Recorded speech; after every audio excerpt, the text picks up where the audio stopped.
Oh no, I think I forgot to click the go live button until just now. Even though I started the stream. Oh no! Okay. I'm so sad. That means I did not stream the unmasking of these parts. But let's just take a moment to look at how it turned out. So, last time we painted a bunch, or masked a bunch of parts, and then painted them. And today, I just pulled off the masking tape and putty on a bunch of these parts. Let's go over them. So, the main body had the silver area that was masked. Let's see, let's look at this. Yeah, the silver area was masked. And we just took the putty off of that. These wings had these engines that were the only place revealed when I painted it silver.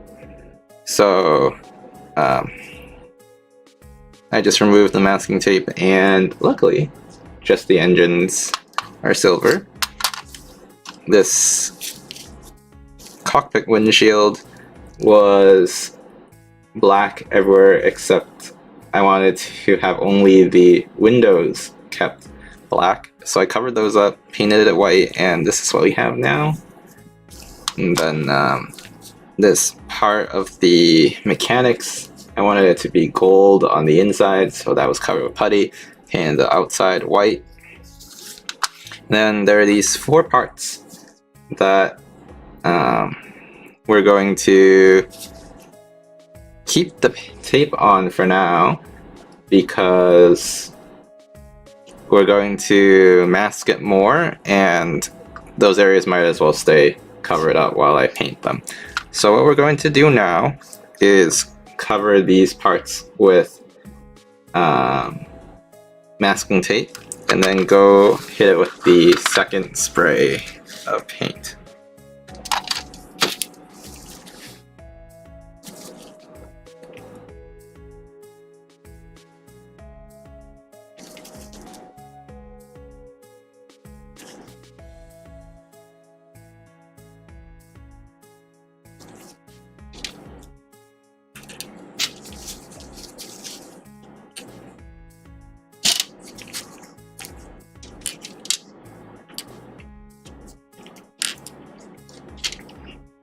But yeah, since I seem to have forgot to actually start the stream on YouTube, though I started the stream on OBS, some things are a bit jumbled up. Forgot to say that today we are working on the X-Wing model. Hey Rai, I screwed up.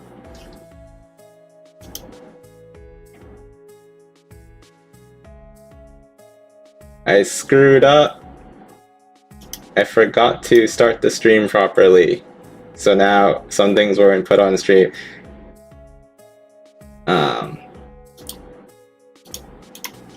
Did you just get here, Rai?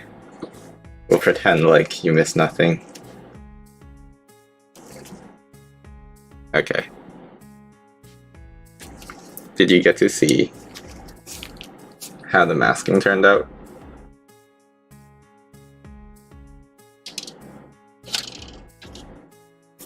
Big oof, yes. Good thing no one's watching. Except like 2 people today. No, I'm only streaming on YouTube. I don't know if my computer can handle streaming to both Twitch and YouTube at the same time. Anyway. We're just gonna do the masking. Paint a strip of gold here, and paint the surrounding areas on this white. What's kind of interesting that I pointed out earlier is that I did some tests off stream because I remembered that the gold paint sometimes gets eaten away by enamel thinner, which would prevent me from effectively doing a panel line wash. So I took a piece of junk plastic, carved some fake panel lines into it really roughly and then tested it. It's always good to test some things on junk plastic, like a spoon or something, ahead of time, just to see how different paints interact with each other. And this was good that I made this test because I used this brass paint here, and I noticed that if it's unprotected, it will rub off to enamel thinner. That's what happened here. But if I put a layer of clear gloss, I'm able to protect it. But the particular clear gloss that I used was not the typical clear gloss that I used to coat my kits. This is the typical clear gloss all-clad lacquer. This seems to be potentially enamel based because enamels seem to wipe it away. What I used was this Mr. Color GX, and I think that this one is lacquer based, which does not get eaten up by enamel thinners because lacquer paints, once cured, are resistant to enamel thinners. And that's what I found here, that if I apply a layer of this lacquer clear gloss, it's able to protect it. When I tried rubbing this with enamel thinner, this didn't really come off. Maybe if I tried really aggressively, it would come off eventually because it's such a thin layer that I believe that some of the enamel thinner would eventually penetrate if I really went at it. But I don't intend to do that, so I can avoid it rubbing off as long as I coat it with some clear gloss ahead of time. Which means that even after I'm done painting these pieces, I'm going to need to hit it with a layer of clear gloss before I can actually do the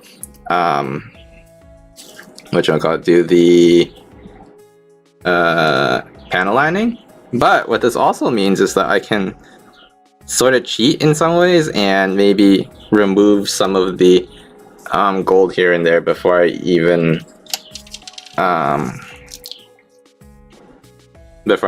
do the clear coat, because I don't actually want the gold to be in as many places as it has ended up. So I can do some fine touches here and there. Like for instance here, there's this rectangle that extends all the way into this textured area. This textured area is what I want to turn gold, and I want to keep this area white. So I'm going to cover this all in gold and then clean up a little bit. I thought about tutorials, but I don't know if I would be. Well, part of it is editing. I don't want to learn editing just yet. That's actually the big thing. Editing is a hurdle.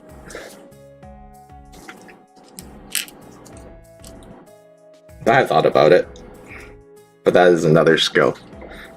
Step one is learning how to even record myself, and I'm still not feeling that great about how I record myself, so I'm gonna work on that for now. I think one thing that would be nice about making a tutorial is that I can potentially record things muted and then add in the voiceover later. Okay, so I'm gonna cover this up.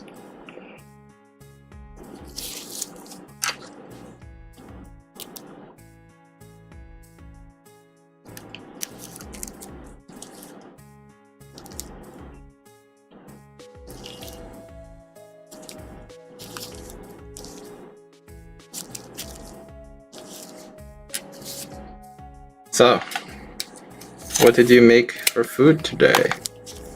Said that you were making some food before you joined me on stream.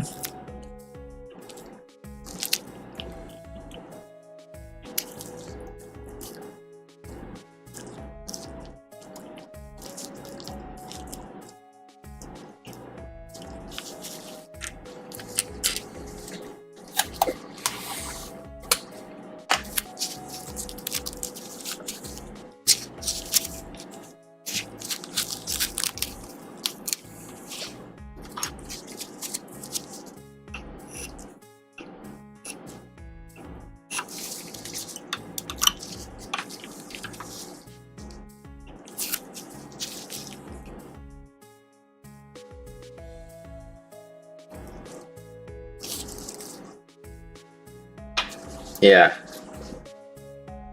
I think shorter videos are very popular with maker type content because a lot of people don't have the patience to sit through the tens to hundreds of hours it might take to actually complete a project.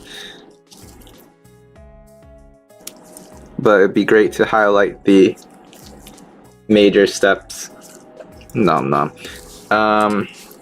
I think that if I were to start editing videos, the first things I would do probably wouldn't even be tutorial type things, because I don't want to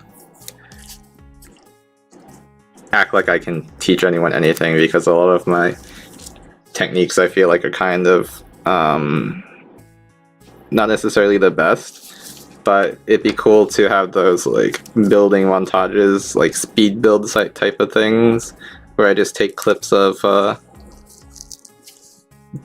project at various steps and then just edit it all together so you can see it get built really quickly, maybe even like time-lapse-esque.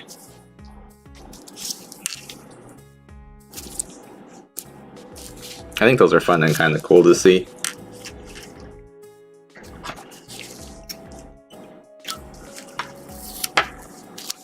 I had fried rice for lunch today too.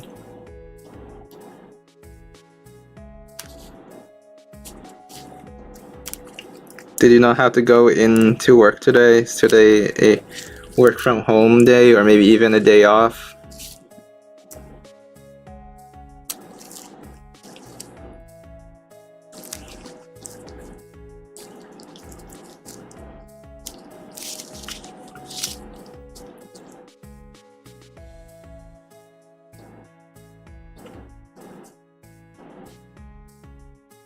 Okay.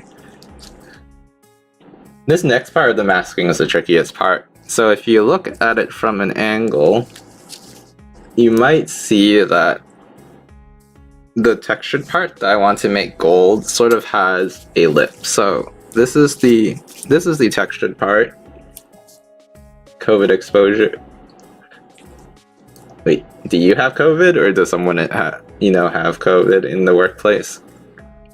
So there's this lip, and I want it to be colored along this lip, but I don't want it to be colored gold below the lip, like in this area, in this recessed area. Oh, you think that you might have been exposed, so you're making sure that you don't bring it to the workplace? Is that what you're saying? So, how do I want to go about covering that?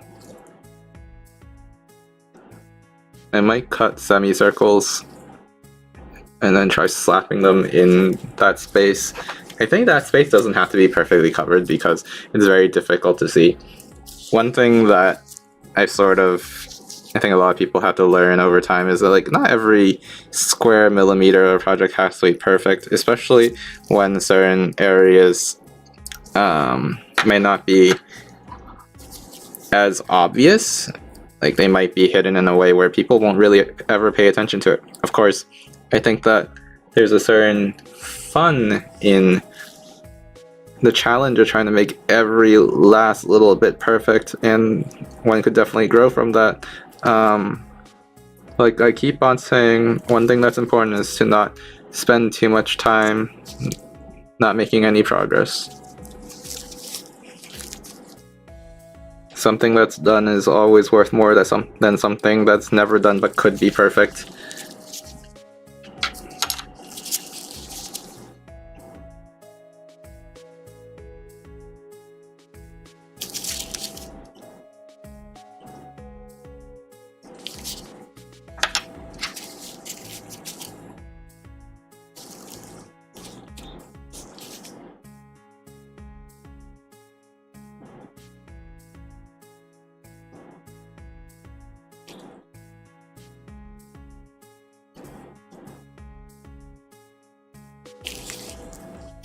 I think I'm gonna need to grab some 1 millimeter. Did you check yourself? Do you feel okay though? You don't seem like you're sick. You just making sure you don't give it to anyone else in case you got it. I'm gonna drive myself crazy sometimes though, trying to get things perfect.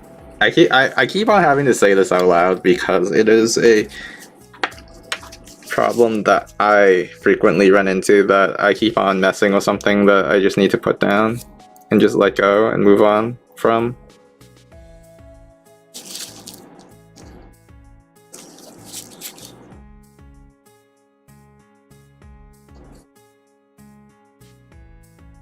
One of the problems, the sort of style I want to achieve, is I want to do the super clean builds. That's just the style I want to have. Some people totally advocate for just turning mistakes into weathering and such, and just kind of powering through it in that way, but that's not really the way I want to build.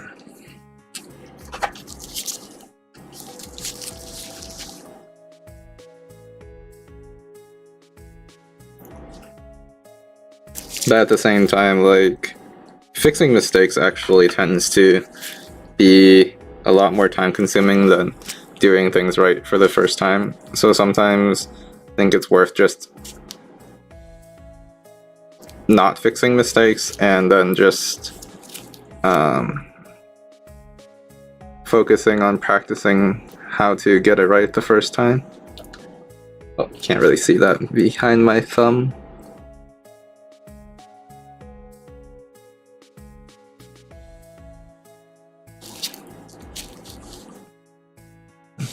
This piece does not cover quite correctly.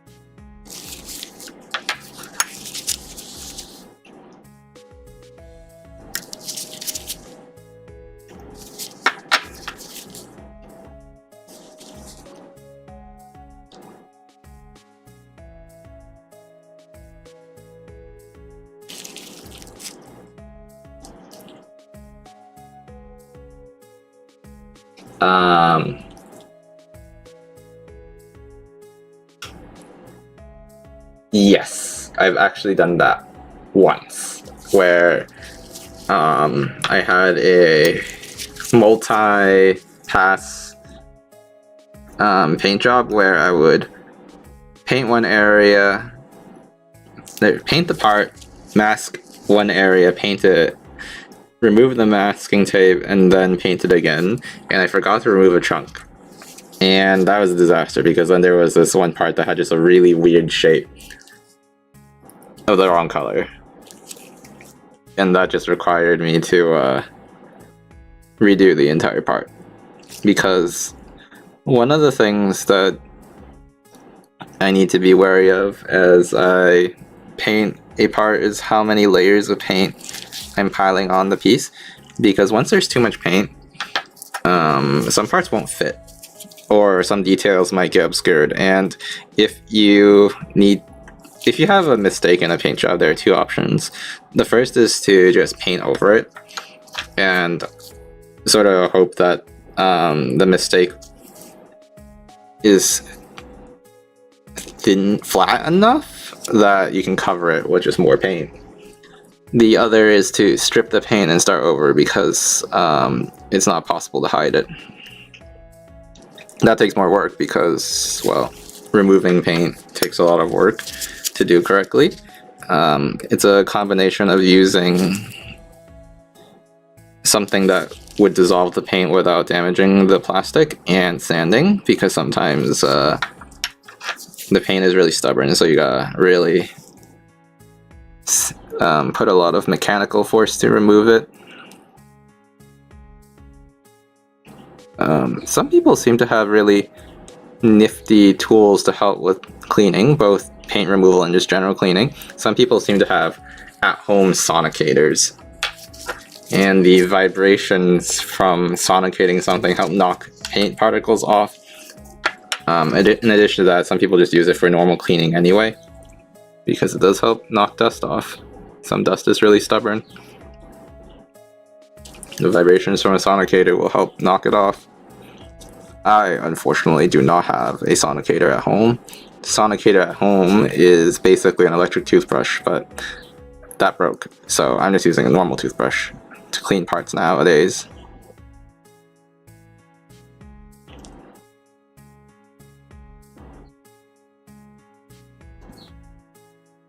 But yeah, the short answer is yes, I've left tape that I did not intend to leave on a model before.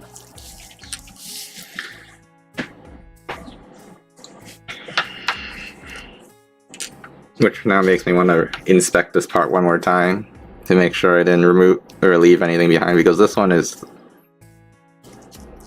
the one with the most crevices and the most individual pieces of masking tape put on it earlier.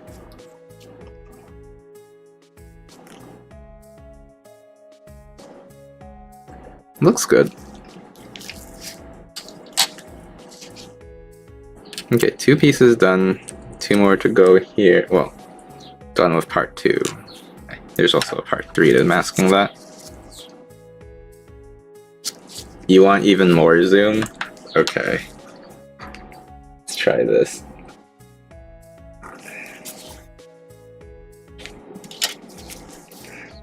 Even more zoom.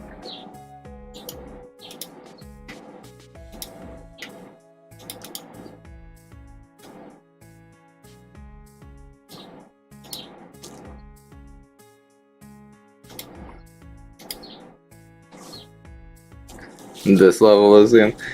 This is getting to the point where, like, okay, yes, it looks really good just examining a piece, but it's close to the point where I might not have enough space between my hands and the camera to really work a piece.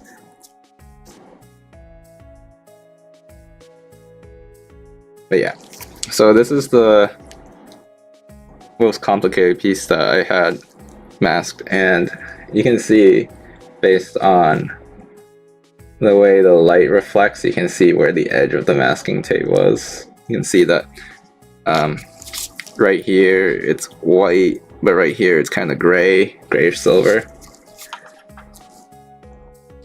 Okay. One of the biggest concerns with working at this sort of distance is also everything in the background goes out of focus, so it makes it a little bit trickier to work with. Maybe I should lower the camera a little bit more so that the background isn't so out of focus.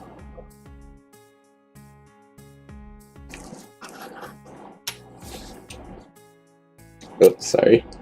Like I said, it's getting so close, it's sort of in the way. I am tempted to put something on top of those lights so that they're not shining in the middle of the screen. Let's do this.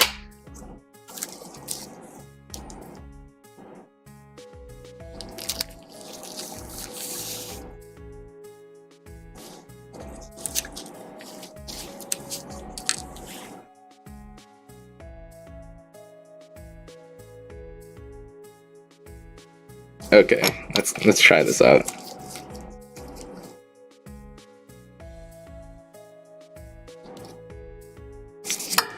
Oh, see, like I said, really close. That was the handle of my knife hitting the arm holding the camera. Even more challenging to work at this distance.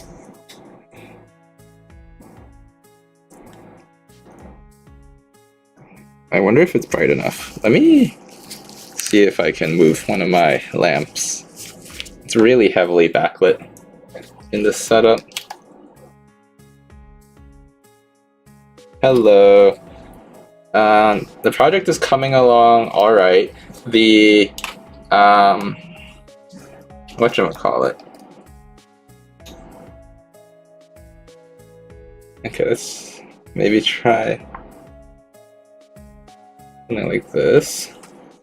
The unmasking of the masking tape was really good. Oh, that's still like really bad. It's so hard to get the right lighting here. How about this? We want super zoom, which means that the light needs to exist in a very weird place for it to actually light up the piece as I'm working on it. And there's also a high chance I'll bump into things while working on it.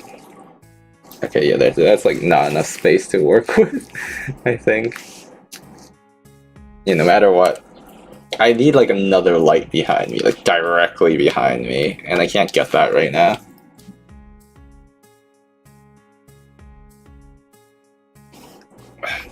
biggest problem is my hands cast a lot of shadows, and there's not too much that I can do about that other than maybe invest in like a tracing table, the kind where the table itself is lit.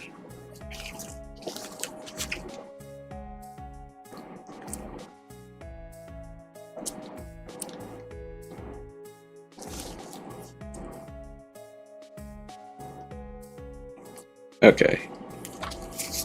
Let's just try working with this.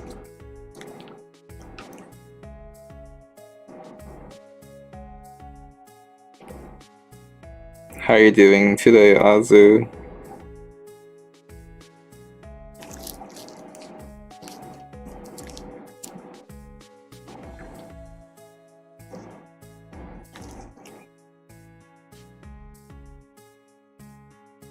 Maybe I should just bump up the exposure on the camera.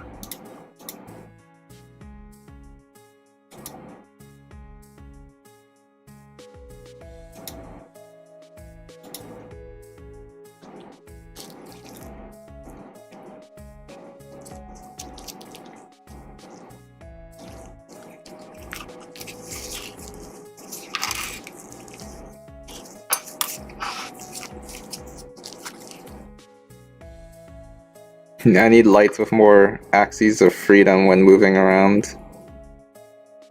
Yep, I just bumped into the camera arm again. Totally not used to this.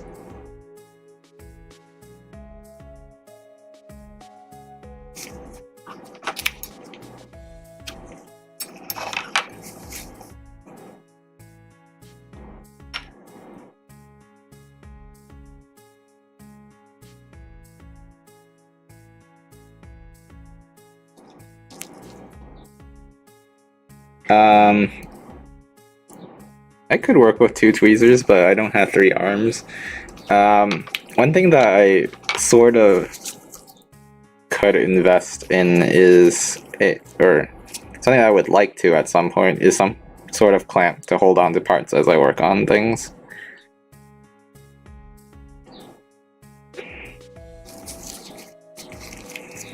Like a vise. A normal vise.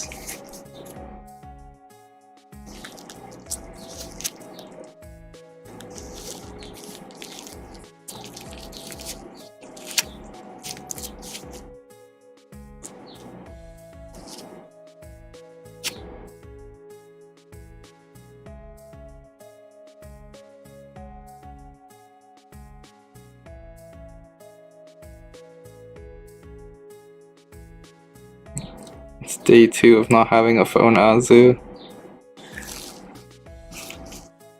What is life?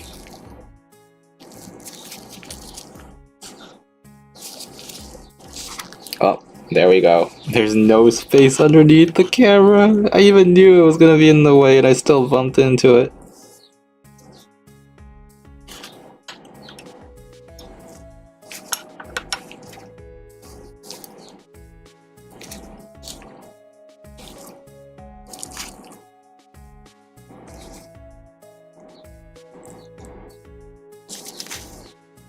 It's kind of a fun added challenge to figure out how to record this while working on it, though.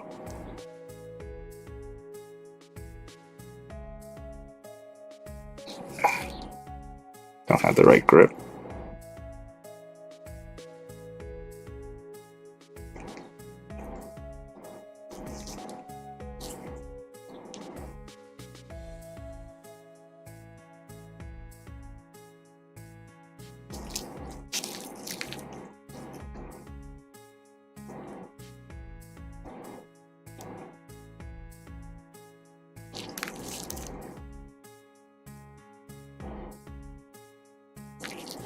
I'm pulling the tape taut so that I can cover it correctly, but if not enough of the tape has contact with the surface, then pulling it taut will just tear the tape off.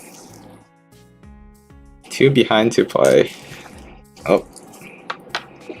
Okay, let's try a slight compromise and bringing this up a little bit. but I'm not going to change the focal distance. So it's still going to be as zoomed in when I bring the part up. But at least this way I have some space to cut the tape. Unfortunately, that means the tape will be in the background and kind of out of focus. And also based on this angle, the LED lights are going to look funny. I wonder what happens if I turn that off. Ugh. Oh, that looks perfectly fine, amusingly. Didn't need the LEDs after all.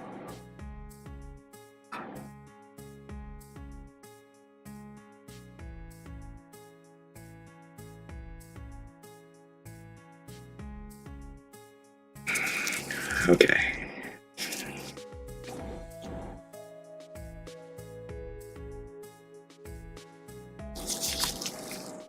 I have just one piece left to go through this process before I start masking differently, or masking other areas on the parts.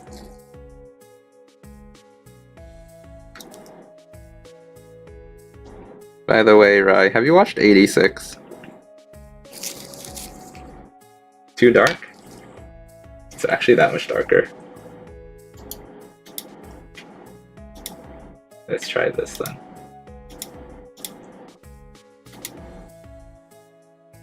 Higher exposure, no LEDs.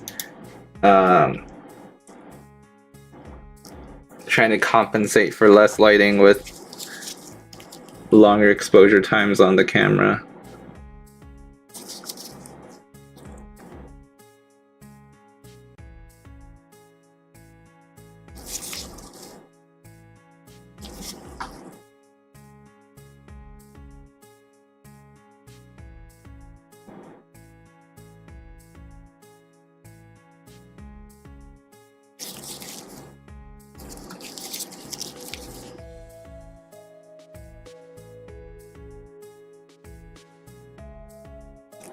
I just actually need to hold it up.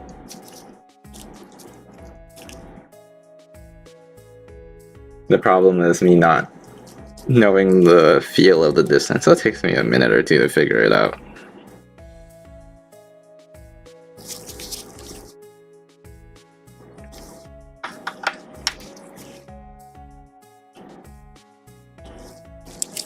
I think 86 is the best mecha series in recent memory. That's not saying much because mecha series have been pretty bad lately. I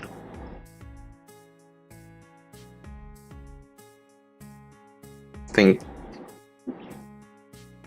the like 2000s with Code Geass, Erika 7, Gurren Lagann, and like Gundam 00 was like pretty peak. And then mecha series have been kind of downhill for a while with things like Darling and the Franxx. Holy cow. Although I will still, just as my personal brand of copium, I tell people that Attack on Titan is just mecha but with meat Titan, or meat flesh mecha.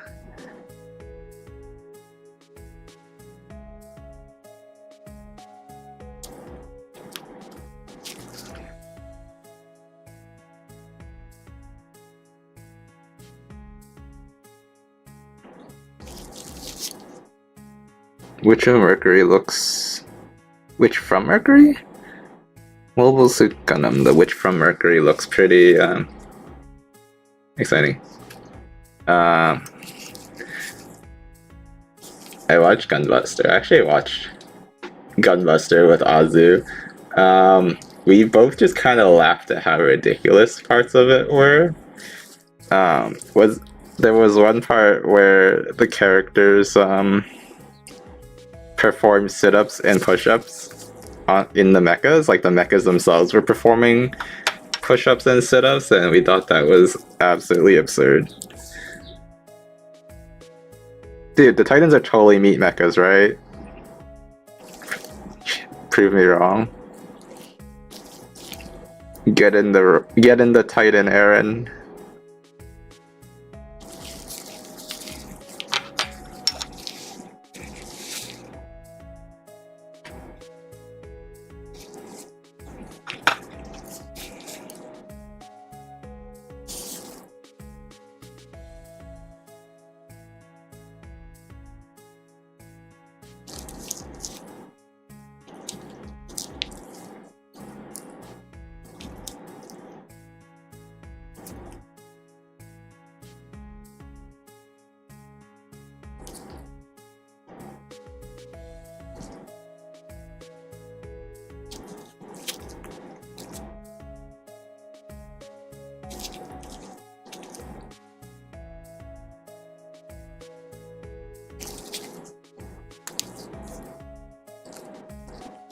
Okay. I think that part is done. Now time to wrap it up.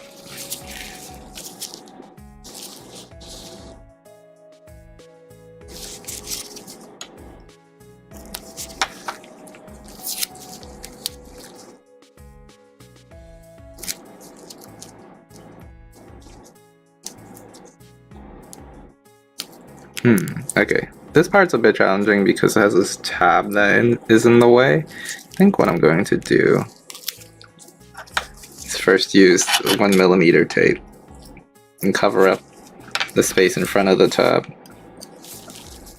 over here.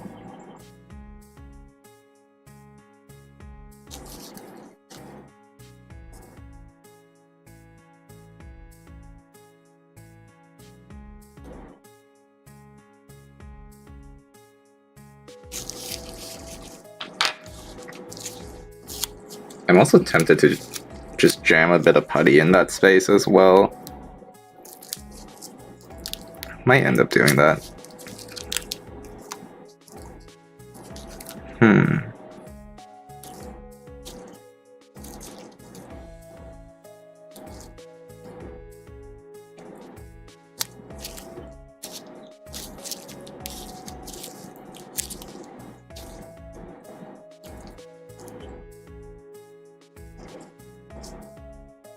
Yeah, there's definitely a sliver that isn't really covered.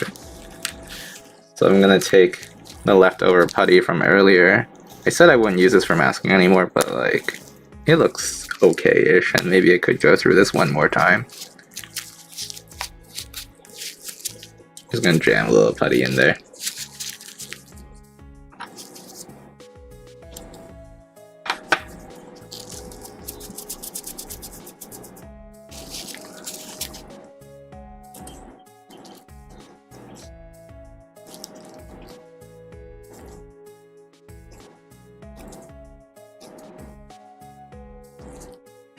It's getting a little too close to the edge.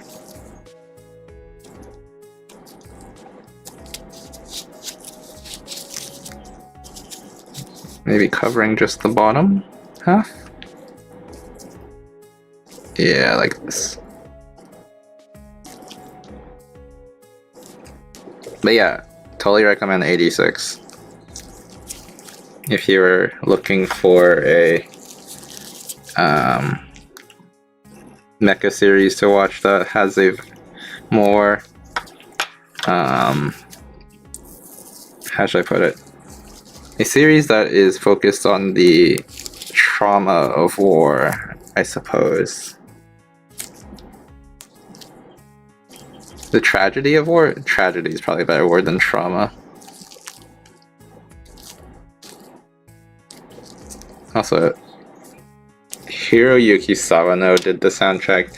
He totally is like always on the mecha soundtracks. Like, changed my mind. Somehow he does so much mecha soundtracks. He's like, even though okay. Let me also add to this. So he did things like 86 and which Gundam did he do? I think he might have done Gundam Unicorn? I know Aimer did a song for Gundam Unicorn, but I'm pretty sure Hiroki Sawano did music for Gundam Unicorn, so he did at least 2 mecha series. There's probably a third one that I'm forgetting.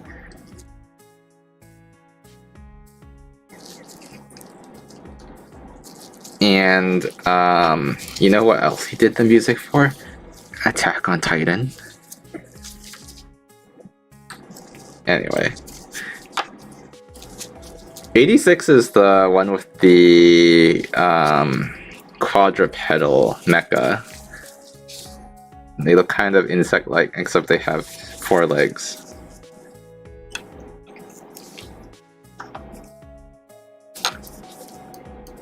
Inside Job? Inside Job for what? Oh, is that a series? I don't know what Inside Job is about. Sounds like some sort of spy fiction. I also forgot to add the 1mm sliver of masking tape that I did on the other piece, but I think this is forgivable because it's just gonna get covered up by putty.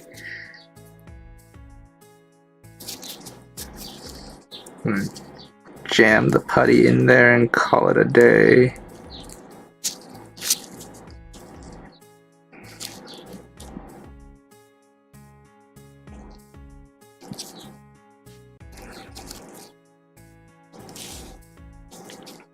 Okay, that's 2 out of 8 pieces that I need to do masking for done today. Oh, it's animated? Interesting. Haven't heard about it at all.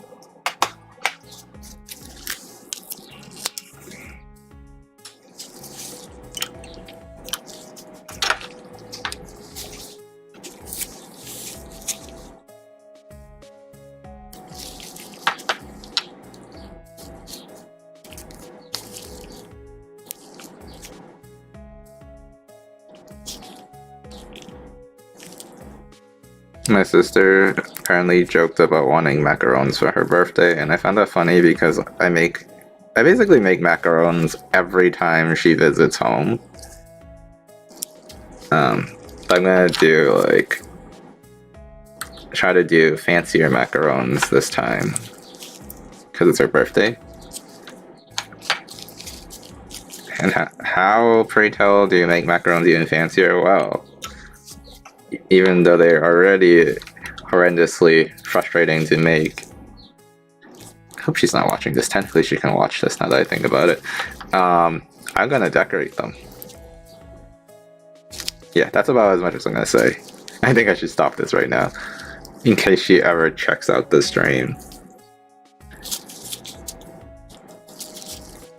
Gravity Falls? I should watch Gravity Falls. There's a bunch of American cartoons that are on my I should watch list. Like, I loved Adventure Time. I need to finish watching the, I guess, 4 episode specials that come after the end of the main series. I should also, I feel like I should watch Steven's Universe at some point.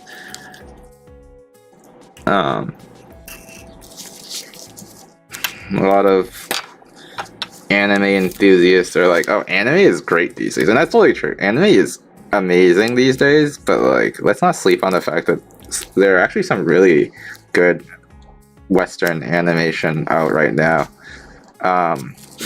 Like, I'm talking about like more traditional animation. Of course, there's also Arcane. That's like a totally different beast on its own. Like, that one's not even fair to compete against for a lot of things.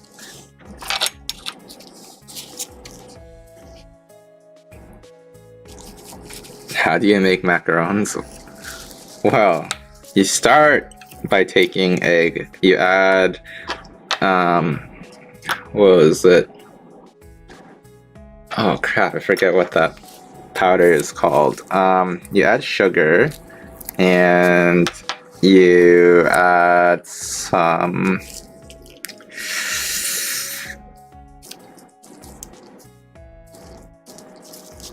cream of tartar to the egg whites, and then you beat it furiously in a hand mixer or something like that. Maybe you can use a stand mixer if you have one, but like, it's gotta be a hand mix, or it's gotta be beaten aggressively to create an emulsion of air in egg white. The cream of tartar helps stabilize this emulsion, since when you have a bunch of bubbles dispersed in the egg white, fluid mechanics does not like that for like surface tension reasons. Okay, the 4 thruster body pieces are done. Now we gotta do the small thruster pieces. This is a lot easier because I just gotta cover up the gold areas, I think. So you whip it aggressively until it gets to a point where you describe it as having stiff peaks, and what that means is that it doesn't really flow when you leave it alone. You can like put a whisk through it and then pull it out, and then it'll make these nice little conic peaks. Let's see, how do I do this?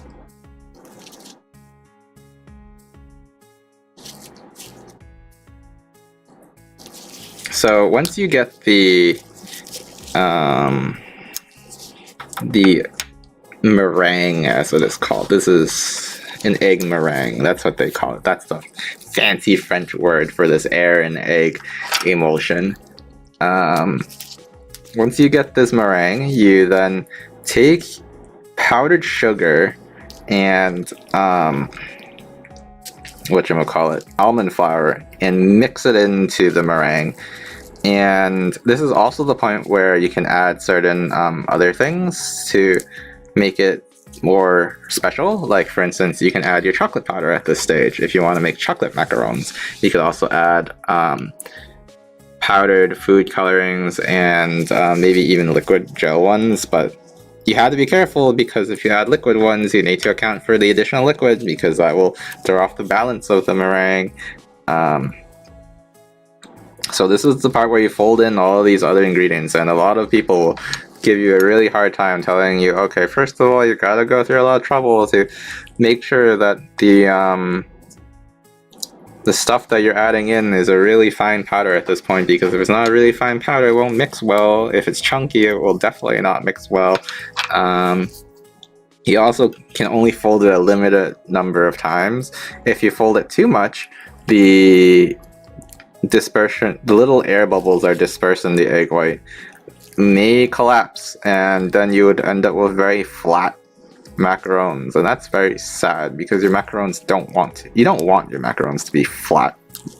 The snobs amongst your friends will then start judging you harshly for your flat macarons. So don't overfold your macarons, but if you don't fold it enough, then the almond flour and the powdered sugar will not be properly incorporated, and you'll be sad, because then you'll have very uneven macarons. You also won't have a nice smooth surface when you finally bake your macarons, because it's chunky, and then your snobbish friends will still judge you because now you undermixed your macarons. Okay, let's say at this point you folded your macarons correctly. There are some mythical, mysterious YouTube videos out there featuring people that are able to do this entirely using mixers and not doing it by hand, while there are plenty of people that will probably fight you to the death, arguing that you better be doing it by hand, you better know how to do it correctly. In any case, let's say that you did fold it correctly. Now you can transfer the macarons into a piping bag, and you will squeeze them out onto either a sheet of baking paper or a non-stick cooking mat, which oftentimes can be bought to have these nice little circles drawn on it, so that you know exactly how big to make your macarons. Also, the non-stick part makes it a lot easier to handle, because if your macarons stick, oftentimes they will break when you try to remove them, because they're kind of fragile, even though at least in my experience. So that's because I suck at timing how long they need to bake, since you need to bake them just enough to be cooked through and somewhat solid, but not too much, or else they might start browning. And you don't want browning macarons, because one of the other fun features of macarons is that they have fun colors.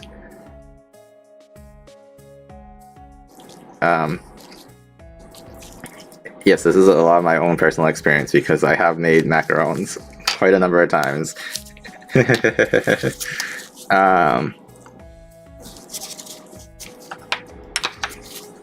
I failed so many macarons. I still feel like I don't have macarons mastered yet, which is sad, because I feel like I've sacrificed so many ingredients to the cause. Anyway, so you put all the macaron batter in a piping bag, and then you pipe them onto your tray with the baking sheet or with the non-stick mat, and then you let it sit. You let it wait for maybe an hour. Some recipes say like half an hour. I've come to find that half an hour is not enough, and what you're waiting for is for the surface of the macaron to dry out, because you want it to have this layer of skin. And this serves multiple purposes. The first thing it does is that it allows the macaron to have a nice shiny surface that people know them for when it's done baking. And yeah, a lot of macarons is just appearance. Like you first consume the food with your eyes. It is a visual treat. These cute little perfect snacks that you will inevitably destroy when you put them in your mouth. Oh well, that's just food, I guess. So you want to dry them out so they have a nice sheen, but also having the surface of the macaron dry out allows it to bake a certain way. And that's because once it's dried out, that skin is like a protective layer on the macaron as it bakes.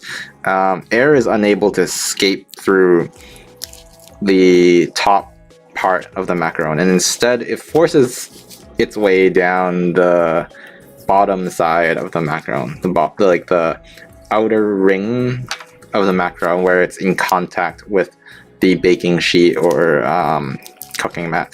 And this is what leads to the distinctive feet of macaron, the sort of raised, fluffy edge that a macaron develops as it bakes. And part of what's important to achieve this is the meringue that you made earlier when you relentlessly beat the eggs until they were fluffy with stiff peaks. Those little air bubbles that you put into the meringue, those end up becoming the steamy air bubbles that try to escape during the baking process. Okay, so now you've baked the macarons and hopefully you've picked out the proper amount of time. And this is complicated because a lot of people have a lot of different tricks regarding how long you heat the macarons, what temperature to heat the macarons, and whether or not you change the temperature of the baking process at some point, or if you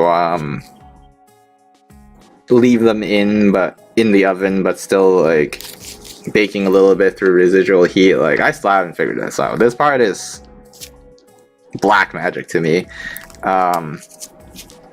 But let's say like the macarons are properly baked. So then you take them out of the oven, you leave them out for like, I don't know, half an hour to an hour as they cool down and harden up. And at that point, you're almost there. You can now separate them from the baking sheet or mat, and then you put some cream in between, some sort of cream in between the halves of the little sugar sandwich you're about to make. That part is not difficult. Usually it's like a standard buttercream of some sort, and that is not complicated. You can flavor it, accent the flavor a little bit with some, like, I don't know, some fruit flavored additive, or you might even straight up just put fruit jam between the two halves of your dessert sandwich. But yeah, that is macarons in a nutshell. Oh, except like once you do that, you can't eat them yet because you're supposed to wait like overnight to eat them, because when you bake them, the shells became kind of hard and crispy. And even though that's pretty fun on its own, and some people apparently enjoy just having the almond meringue cookies to eat, the target texture is chewy on the inside, and you need to let the macarons sit overnight for them to bloom, as they call it. These obsessively fancy people, their fancy vocabulary describing these treats. You need them to bloom overnight, and that process is the water or liquids, probably both water and fats, from the buttercream or jam or whatever you put in the middle. You want that to be absorbed into the shell, the halves of your little sugar sandwich, in order to make it soft and chewy around the point of contact, but still kind of mildly crispy tough on the furthest edges. And this, I guess, is a diffusion problem. or like a diffusion situation. Anyway, it would appear that we finished. We finished masking these last parts while I ranted about macarons. Isn't that great? I've never made cheesecake filling for a macaron. Okay. These need to be painted white. But we actually should mask everything else before we even start doing this. I've actually considered it briefly, but I came to the realization that I can't be bothered to figure out food safety laws because it's apparently a pain in the butt. Maybe I'll become an underground macaron seller. You want some macarons made? I'll make you some macarons. We don't need to talk about where I'm getting this money from with the government. Actually, no, I shouldn't do that. That would be bad. Though I can definitely make you or maybe not you, but make people macarons as like a present for friends. That's totally fine. Don't need to get any certification for that. But yeah, a lot of people have joked with me about becoming a macaron seller. I also just fit this in backwards, or like the wrong way. It's supposed to be this way. It's also jamming a little bit because of the paint, but I've added making it a bit thicker. Okay, so I need to think about how to paint these parts as well. Let me brush.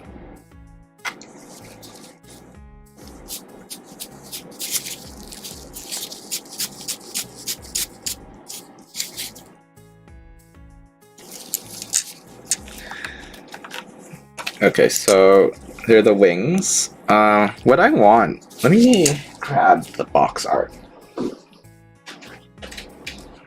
What I want to do are some decorative patterns on the wings, like these kind of patterns.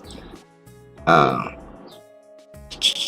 I think these will mostly be on the outer side of the wing. So like if you look on the inside, this would be the inside, the space between the upper and lower wings. Those won't have the patterns, which is why I went and slapped these two halves together already, because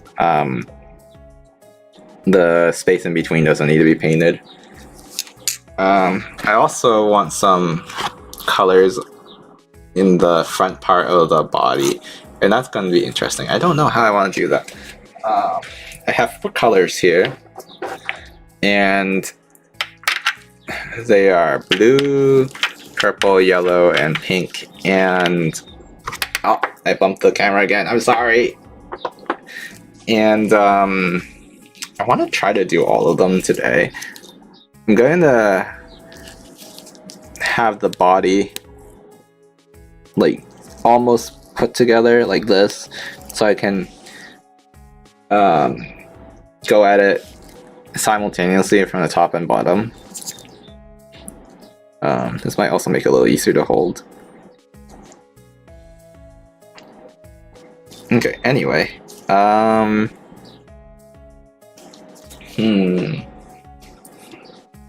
guess it's just like looking at the patterns on the surface and just deciding, okay, I want to color this trapezoid blue, and then I want to color this rectangle purple or something like that. Just kind of go at it somewhat haphazardly. I guess right now let's pick the blue parts on this. Yeah, let's start with the let's start with the purple parts. I think I want this trapezoid to be purple, and then this rectangle on top to be purple, and then one of these rectangles over here to be purple as well. And then how do I actually want to do these wings? See, the problem with the patterns on the wings is that they don't actually line up with the panel lines on the wings. It's like as if they're painted on top of the patterns on the wings. So I gotta figure that out. I also realized that there's some stripes on the inside parts of these wings. I don't know if I want to do them. I might be able to do them easily with the 1mm tape. That might be something I can pull off.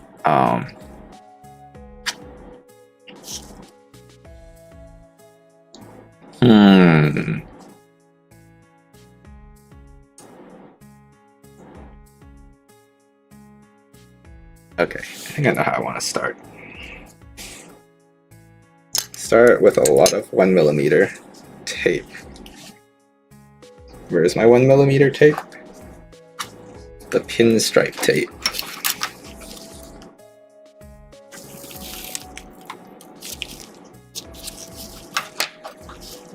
Just start going at it wherever I want things covered.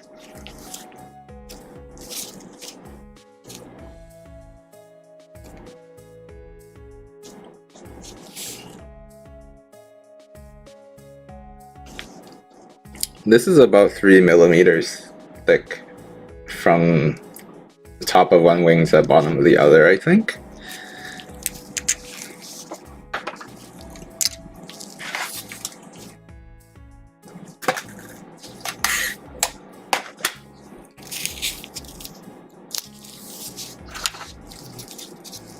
Going to need a small steel ruler. Where's one? I have one within arm's reach. I do.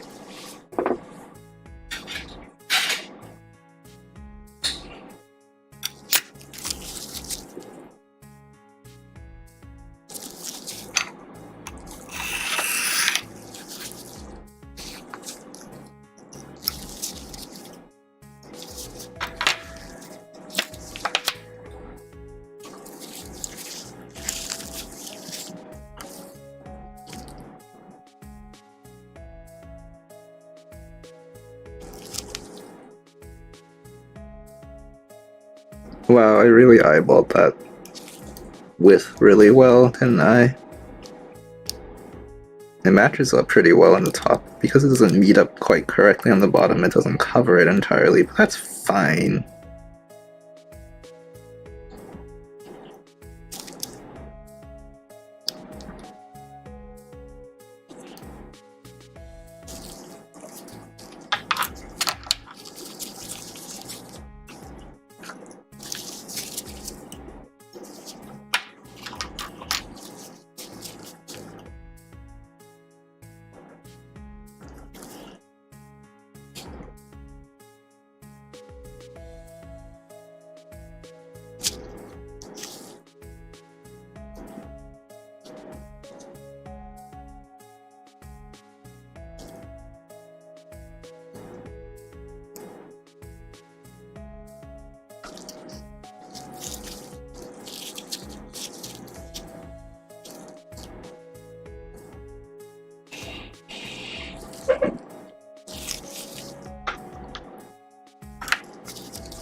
Oh, did that not cut?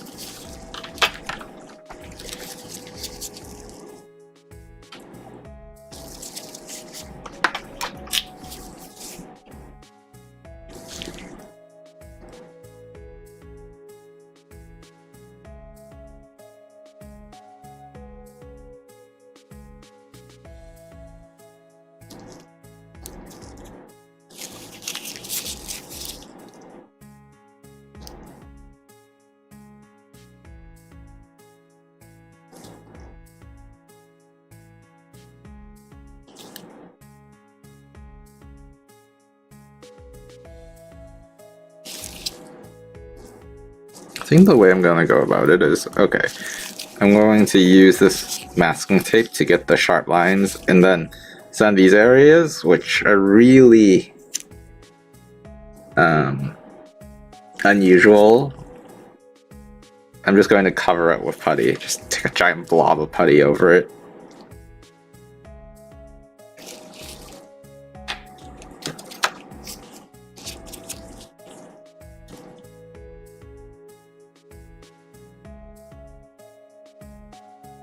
I don't want to do this though.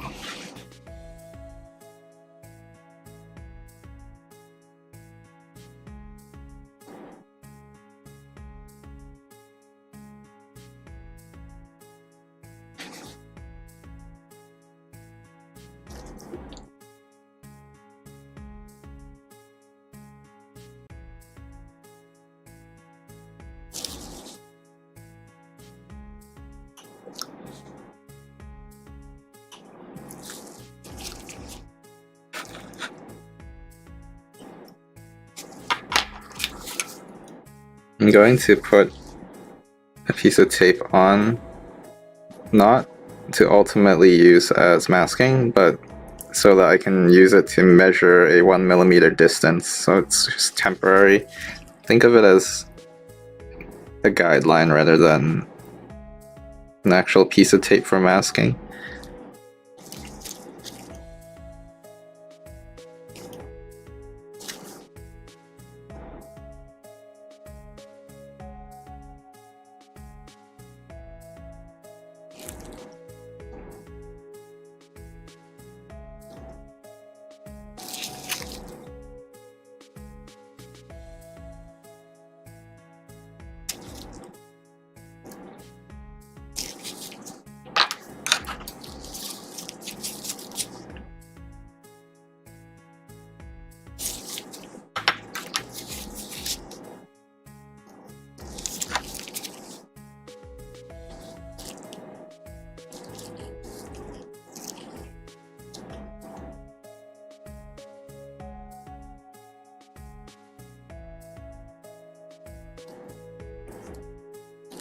Okay, I think that's decent there.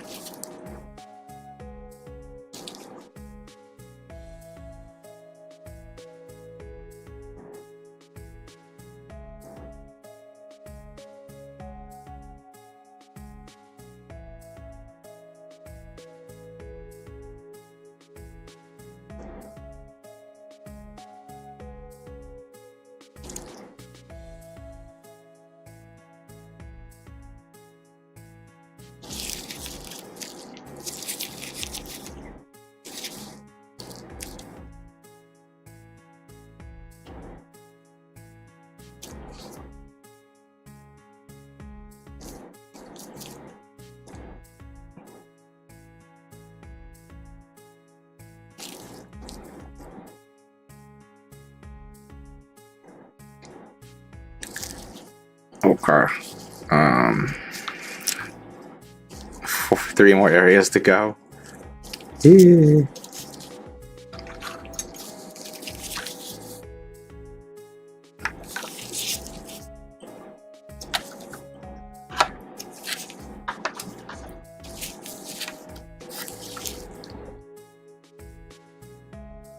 I thought that today would be a decent amount of masking. I didn't realize it would just feel like all masking. I guess I still have a few hours to stream today, but I thought I'd already be painting by now. But I guess that's the nature of this sort of thing. You never really can tell how much work you have.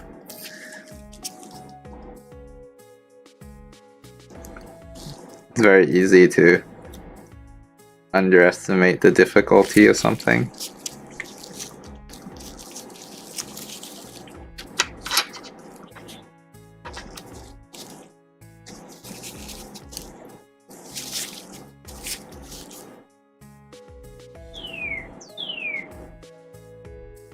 Hear that bird?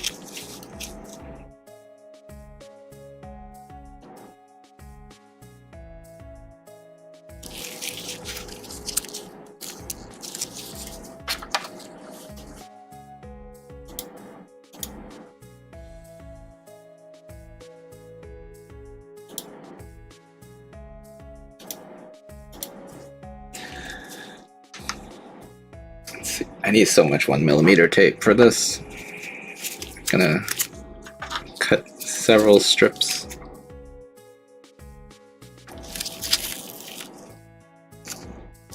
Actually, I'm gonna skip around here because my cutting mat real estate is looking kind of bad. I'm going to use up those big pieces of tape, since I'm not going to use any of those big pieces of tape on the wings right now. Let's do this.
You see that little space that's going to be exposed for the airbrushing?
Back to the wings.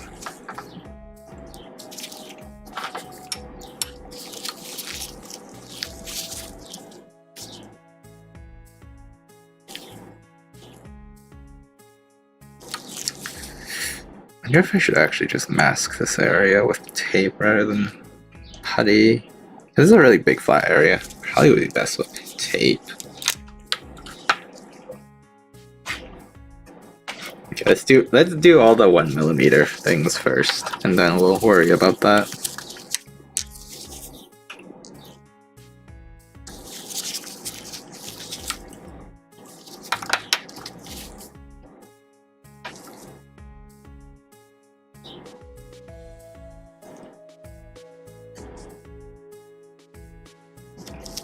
There are all these little pieces of dust stuck to the masking tape. I'm afraid will be brought into the paint.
Bit long.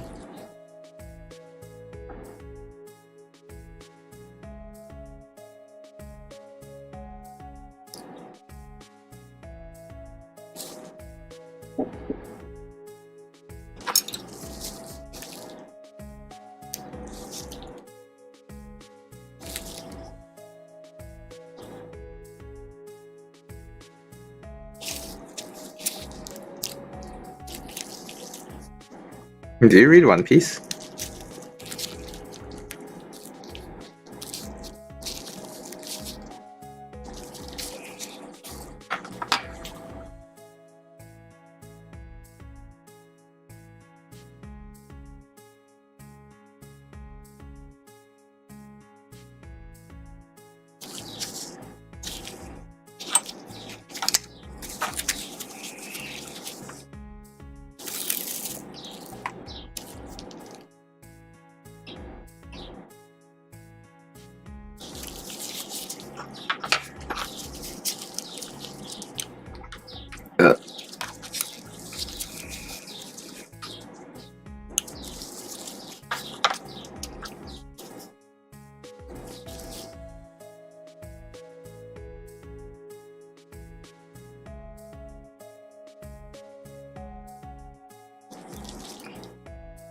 Yeah, sure. You. Do you read One Piece?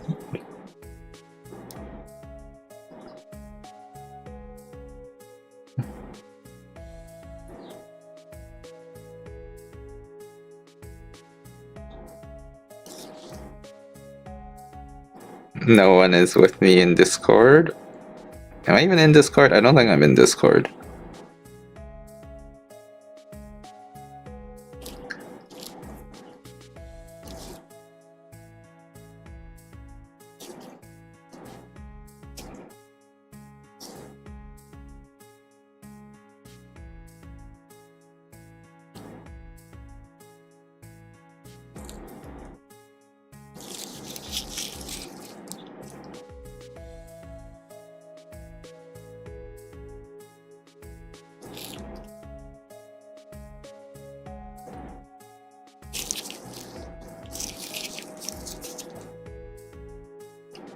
Yeah.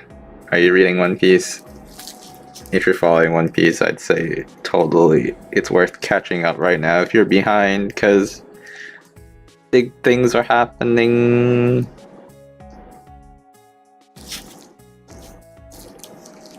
I am in Discord! Oh. I didn't... Oh, sorry. Oh no, let me change that.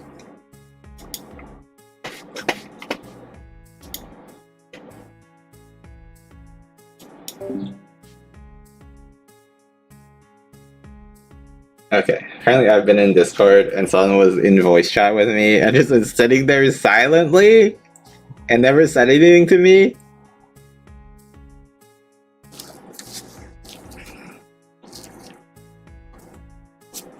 And just told me that I was in there the whole time and I've been talking.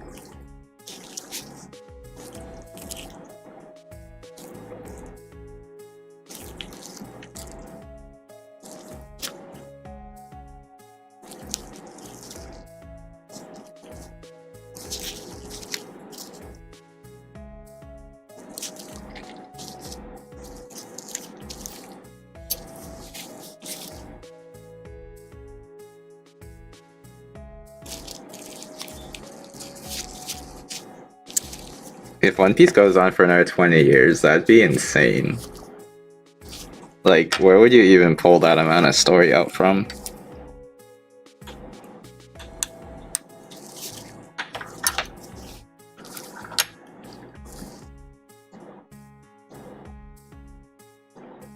Although, I think Oda has said that he didn't plan for One Piece to be as long as it is. Which, in some ways, is a testament to the absolute power of improvisation that he has to make it feel like so many things were planned from the start.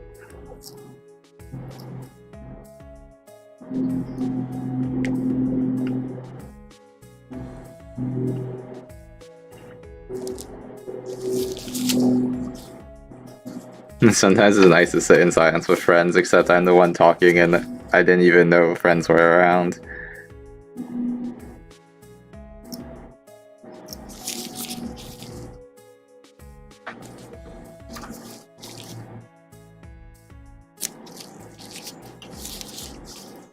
I feel like you don't simply go in planning to make a series as long as One Piece, because you never can really know whether or not your series can have that kind of staying power, unless you always intended it to have like no real conclusion.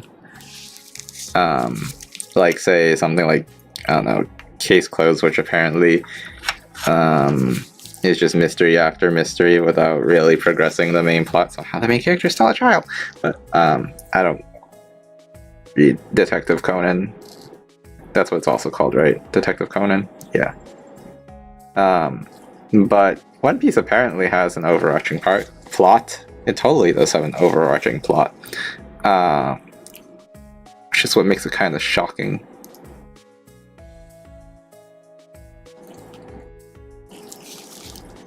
Because it doesn't feel like it's filler, it just feels like It just has a lot of story to tell to get to the end.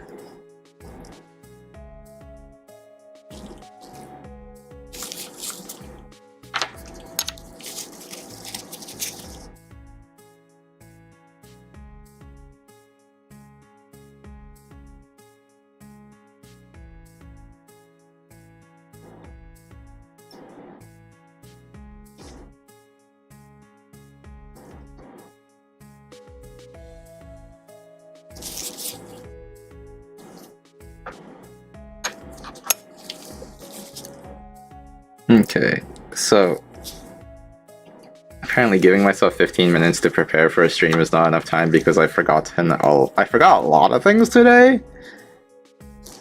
A lot of that probably will come with experience though. Maybe. Hope.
I feel like there's no such thing as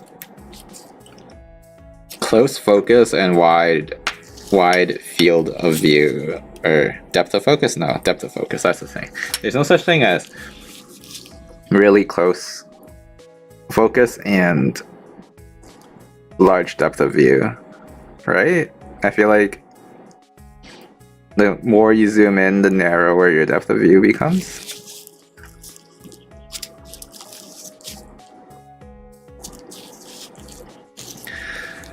Okay, I think that one is sort of done.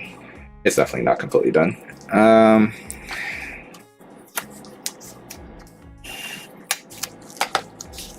Okay, what am I saying?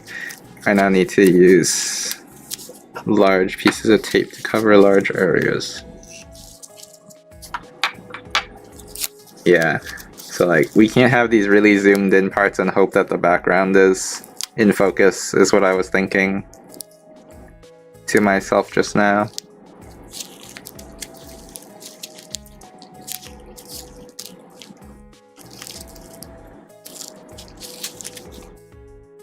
There might be. Probably not something I can get out of a consumer webcam like the one I'm using right now. I think this webcam is pretty good though, not gonna lie. After playing around with it so much, I am pretty impressed at what it is able to do.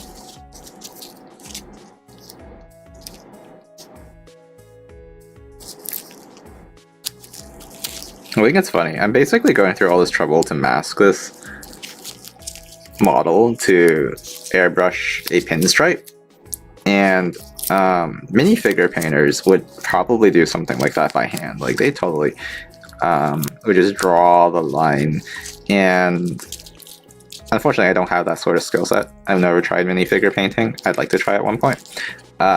What's even more amusing to me is, I forget, what was it? There's a really expensive car brand, where they have a person whose specialty is to draw that one line that runs the length of the car. Like, that's his only job. But he is the only person in the world that can do it perfectly. Like, not like true perfect, but because the point is that it still has a hand brushed look, but he can draw it really, really well, unlike anybody else. And he would, they would go so far as to pay this guy to fly over and add the stripe on post-production, like after the car has been built, if the client so felt like it, like change their mind, suddenly I want this stripe. Isn't that crazy that like that could be your job? Yeah, it's like that story of like that Chinese emperor that asked a man to draw a chicken, and he spent his life drawing thousands of chickens only to draw the perfect chicken like on command. Like, this guy, his life is committed to drawing the perfect line.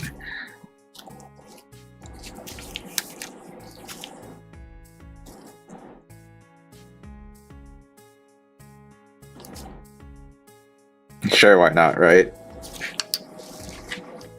It is an extremely expensive car. If I remember, maybe I'll try finding it and then sending you that video that I saw about it. They are really expensive cars.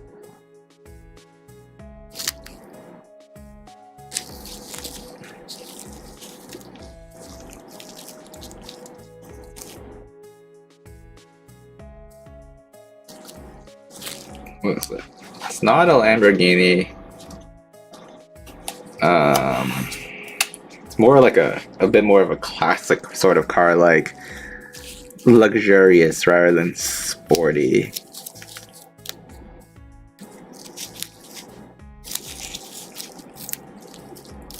Like, they got so good at making the suspension soundless that they had to add back some sound.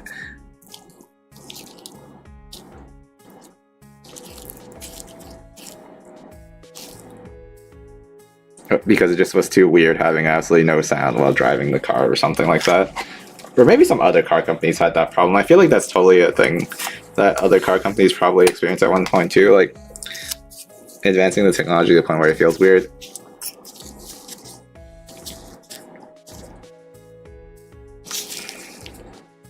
Okay, gotta cut funny shapes now. It's not a Bentley.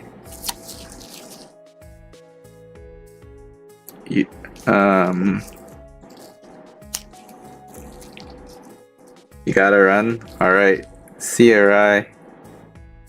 Thanks for dropping in. Too bad you didn't get to see the airbrushing, because there's so much masking to do.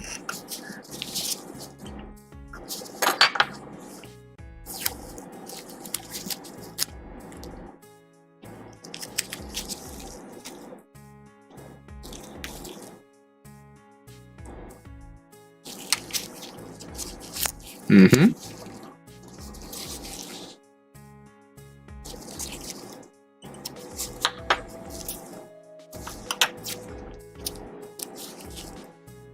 It was fun trying this.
Oops.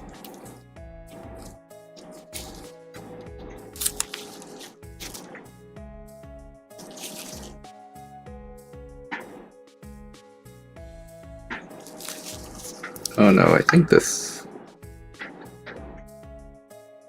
is covering too much.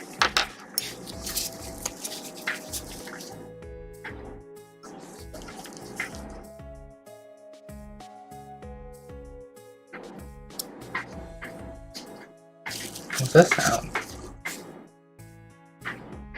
Someone outside is messing around.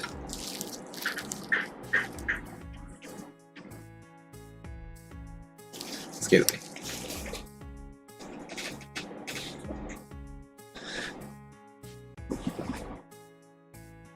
Let me close the window.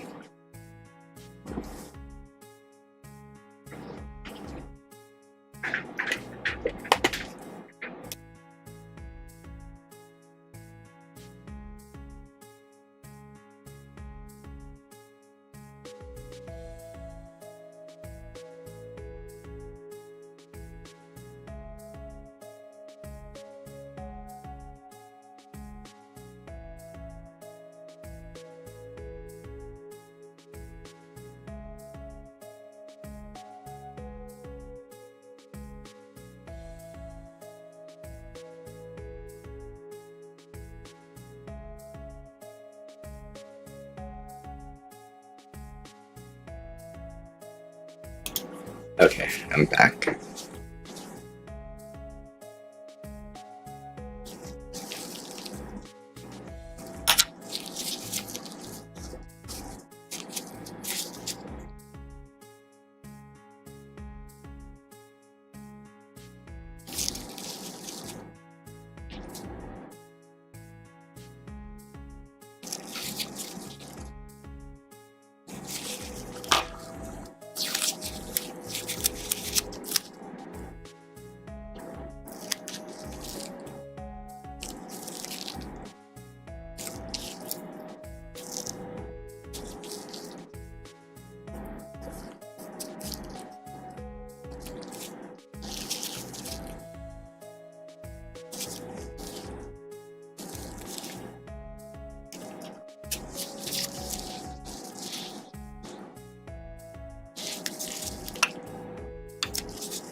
It's not narrow enough.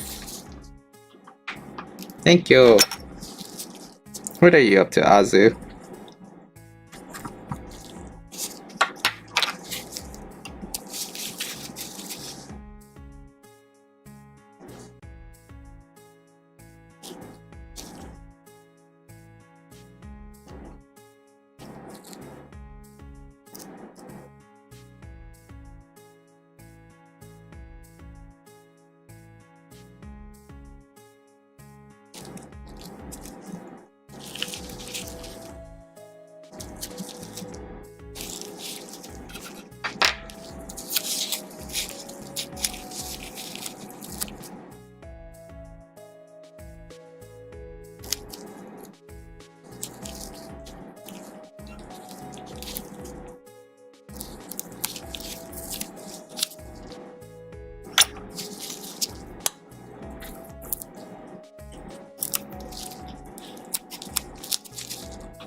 Awkwardly stuck.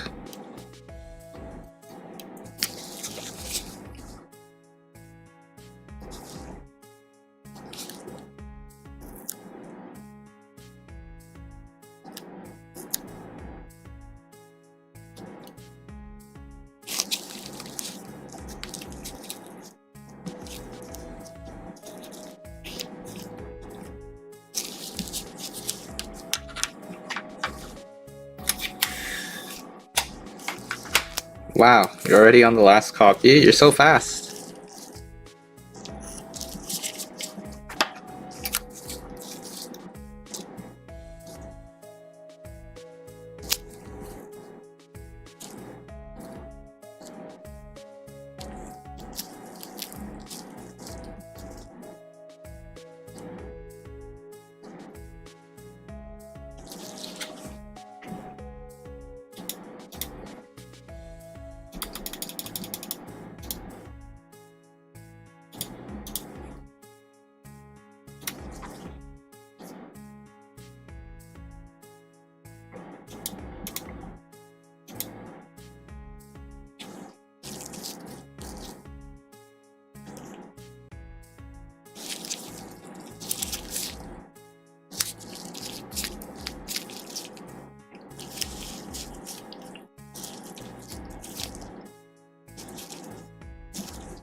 Dude, you're basically doing it within 2 days. That's pretty fast.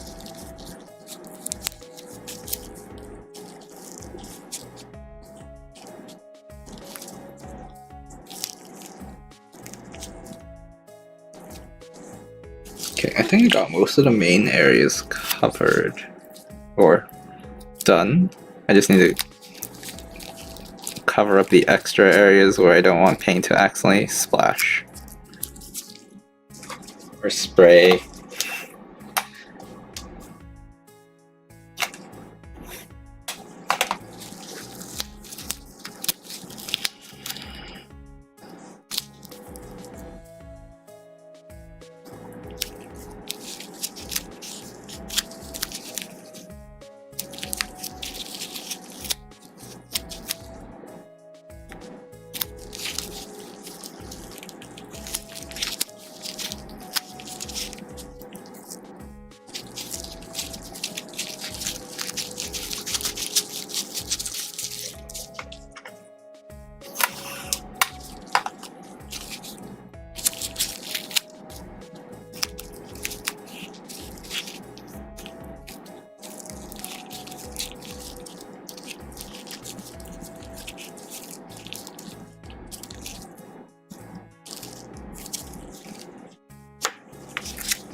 Okay, so 1, 2, 3, 4, 5 areas that will get painted purple, and then everywhere else is covered. This part is going to just get 4 stripes in the front half of the wings right here. It will be a stripe that runs along the length of the wing. This area will need to be covered up, and I think it'll need to be a big square of masking tape. And then these areas will be, these ends of the wings will be covered in putty. Also spray at this angle, facing the front, so that there won't be a need to cover the back of these. I'm gonna use blue tape for these. There's so much masking.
It's not quite getting up to the corner here. Why do you think sometimes it takes me so long to finish a project? This is also kind of an extra fancy paint job here, like in the sense that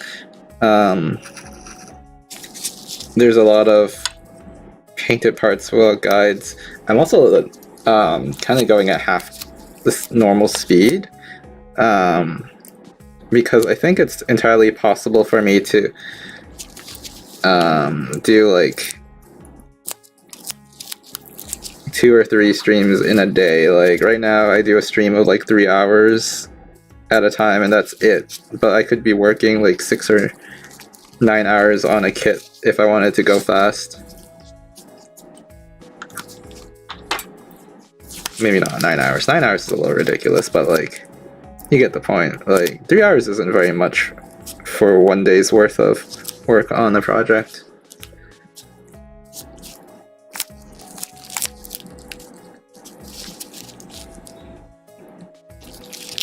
There's a very tiny gap in the blue tape right here that I'm afraid of. I think paint will get in that hole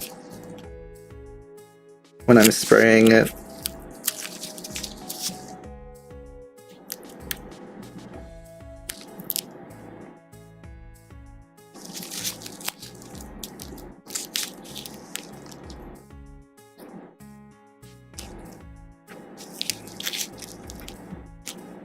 Actually, let's redo all of these.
Oh, sorry, that slipped out of my hand. Scary.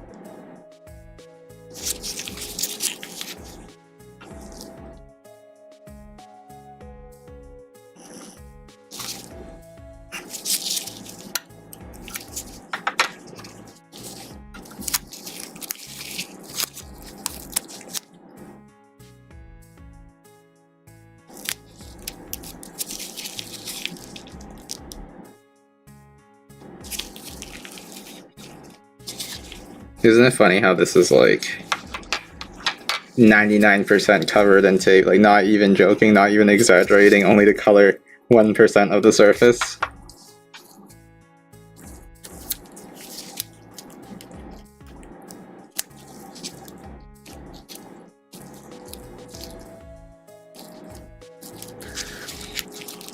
Okay.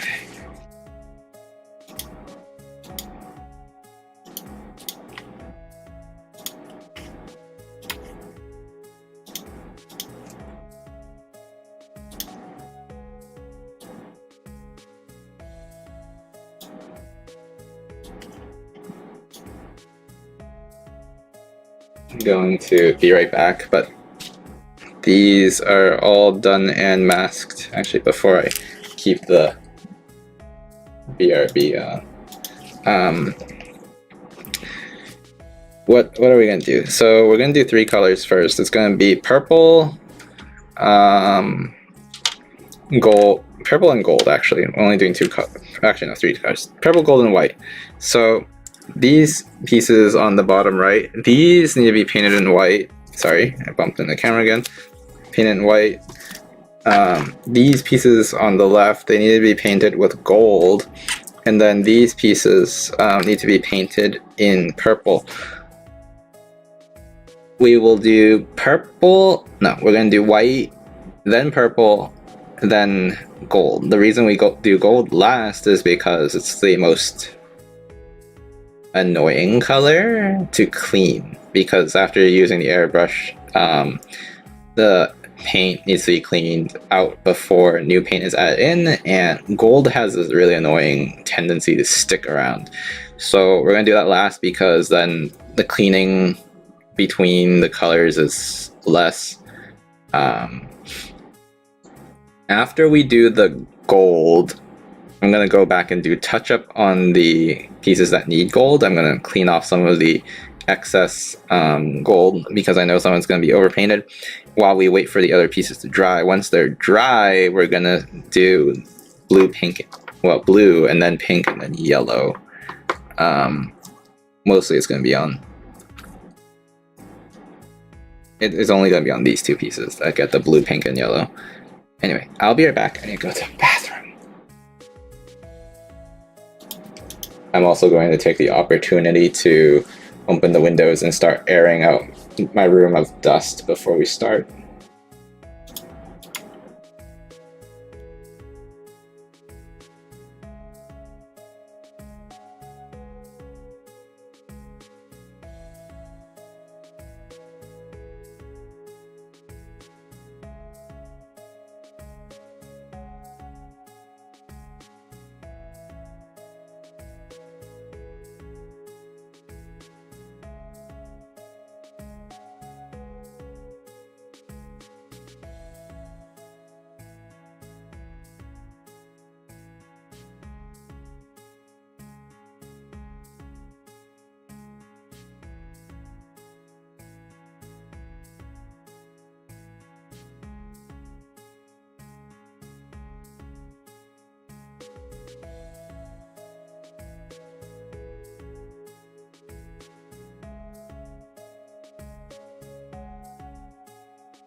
Okay, I'm back now. Let us adjust the camera for airbrushing.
Yep, it is indeed a very deep purple. Okay, so these parts are probably partially dried right now. We probably need to wait a little bit longer, but I can peel away the tape and see if it turned out okay. Let's zoom in.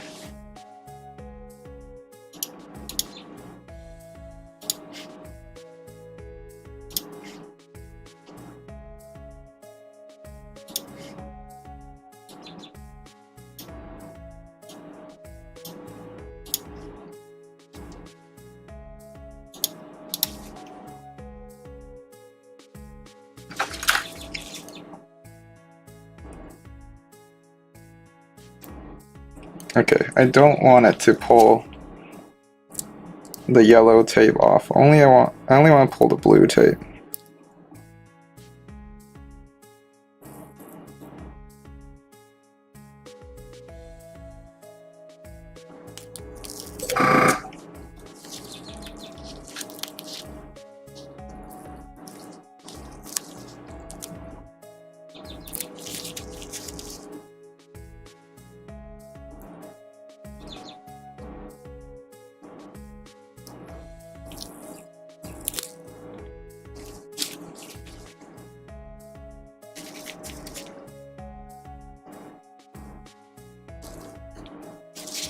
Let me turn down the angle of the camera. Not used to holding it so high up. Okay.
Looking alright so far.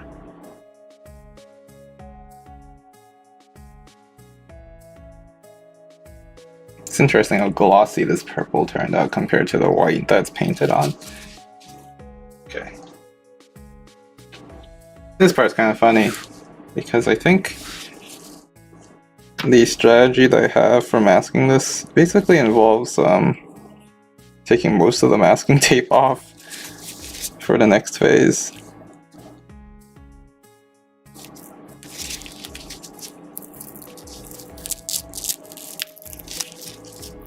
And then masking it again.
Did I just get paint torn off right here, or did it always look kind of like there's a chip right here? Wait, let me grab a jeweler's loupe to look carefully. I can't tell if it's a hair on the surface or if it's a crack. So I'm gonna use this to look at it. You can't really see it because I can't really show it in a way that the camera can look into it, but I just need to know.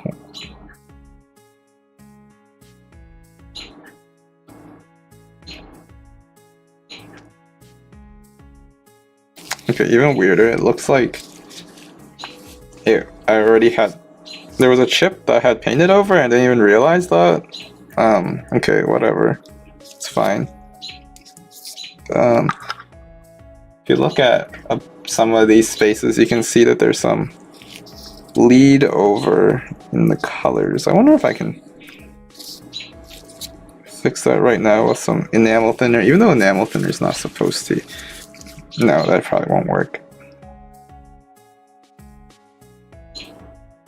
I think I can touch up this one with some white real quick right now though. Like this. I'm going to take masking tape. I think this purple should be dry enough to work with. Like this.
Okay.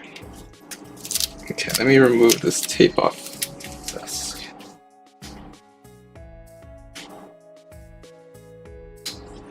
And this masking tape can just go right off. The edge should look cleaner now. Yeah.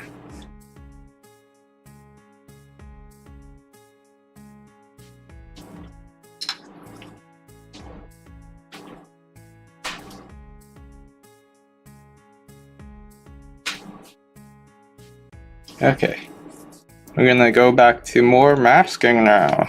How much we love masking.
before we do masking, we're actually gonna spend some time fixing up these pieces because I want to give the parts a little bit more time to dry before I mask them again.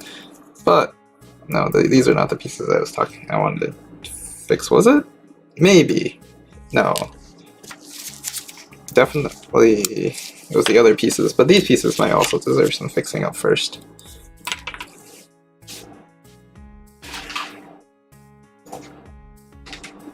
I need to figure out how these pieces look attached to the other pieces before I can fix them. Okay, so it's these pieces. Let's remove the masking on these pieces. Then we're going to use some enamel thinner to clean out some of the excess gold.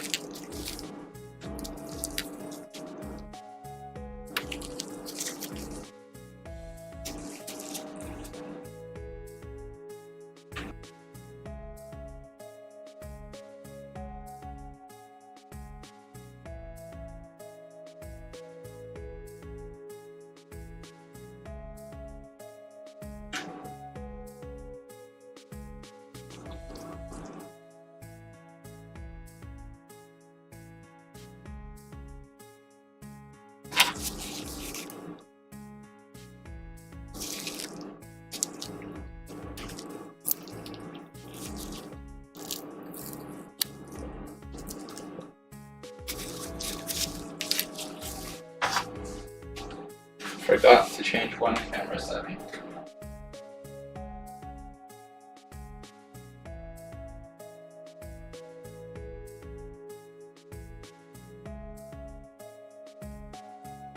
I wonder if I can pre-save all the camera settings for a single streaming session so I don't need to manually change this. So like, I wonder if I could have a close-up setting and a far-away setting, because I kind of know what I want them to be, so I could probably pre-save them.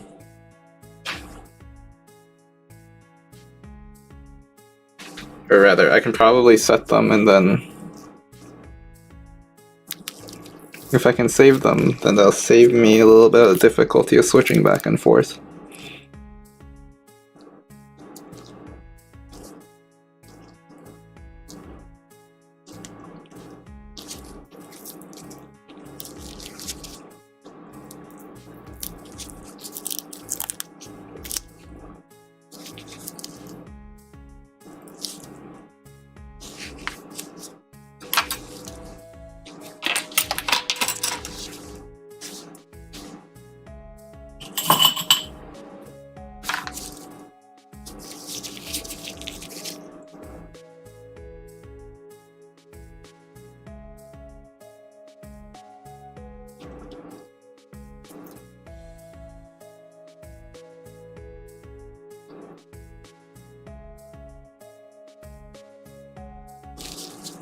Should be able to, but one problem is that OBS forgets my camera settings every time I start a new stream. I need to set them again. So even my basic settings are forgotten. Like, I tell it to not automatically adjust the focus and exposure, but every time I come back, it's on automatic. I feel like it should be something that can be saved, but it's not. Oh. This already looks pretty nice on its own. But all of these details still need to be tweaked.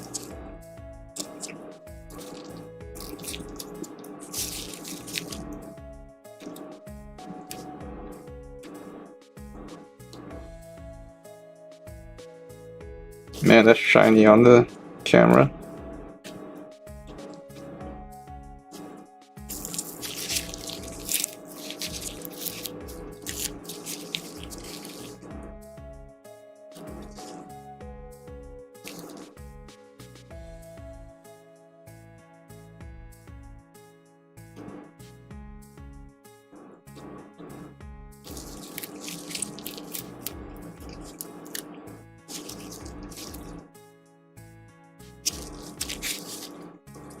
It does hate me.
I have no idea where the tape starts for this piece. You can't find the start. Oh, there it is.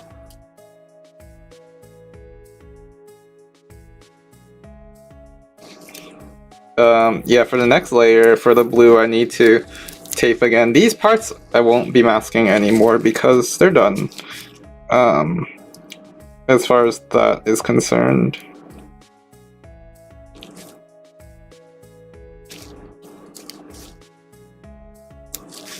Well, right now we are waiting for the body and wings to dry before I put more masking tape.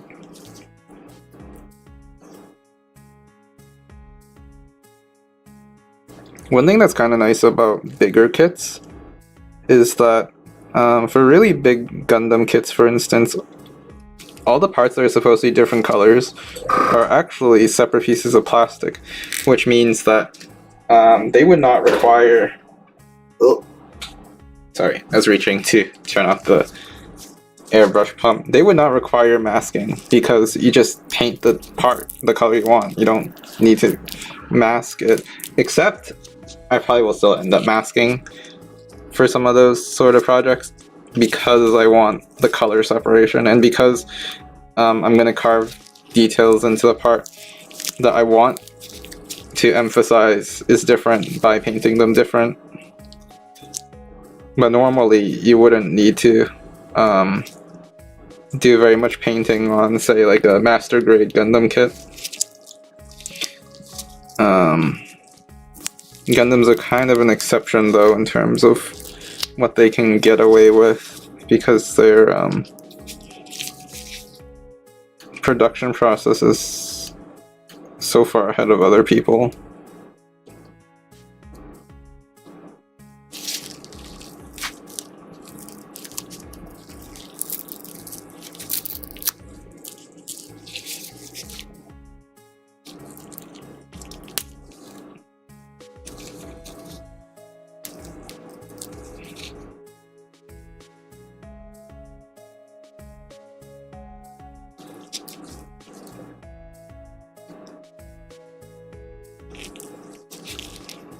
I got that color separation that I wanted, where I wanted this rim to be gold, but this face on the inner circle to stay white. Okay, so one thing that I need to fix with these is, like I said earlier, these long rectangles should be a single color, so this part needs to be cleaned up, needs to be made white. So I'm going to determine if these need to be cleaned up at all.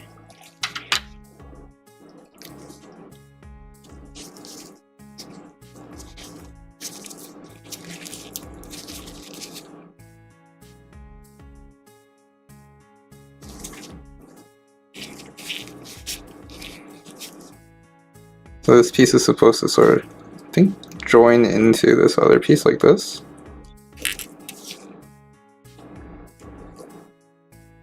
Yeah.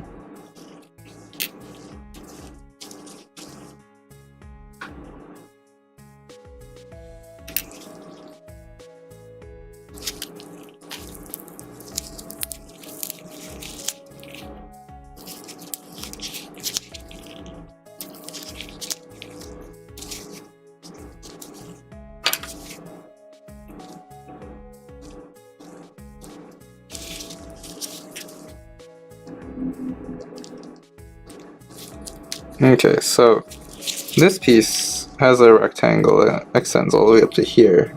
So I'm going to want to clean that. It's a very small detail. There are always small details, but the small details are what make the biggest differences.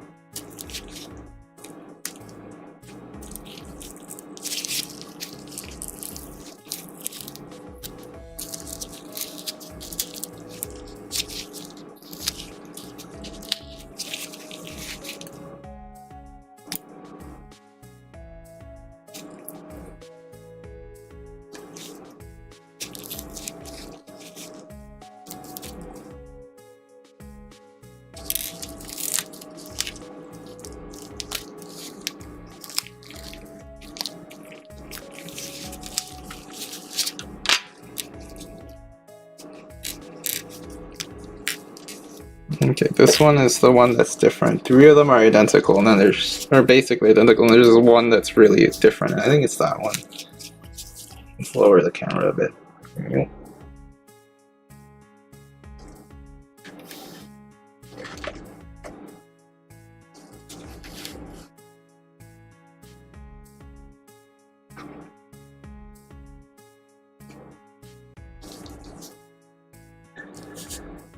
Okay, so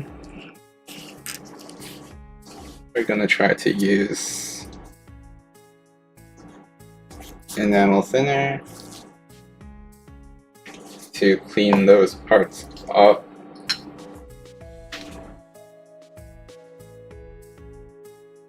First, I'm gonna find a small bottle. Put it in. Seeing if I misplaced it. Here we go. Small bottle. And then get rid of this tape. Doesn't need to be around anymore. Oops.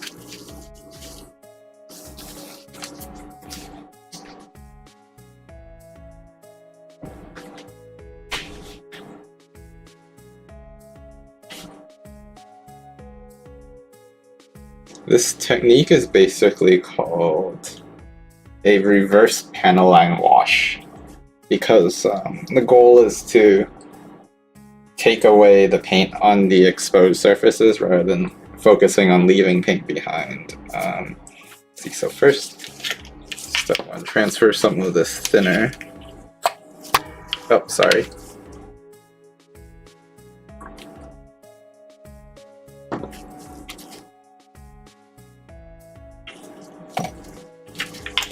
Step 2, find a brush to use. And step 3 is to start cleaning it up.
Probably not going to clean perfectly, but that's fine.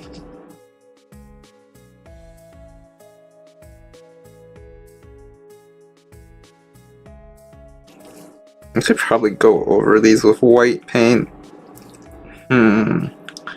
Do I dare do it that way?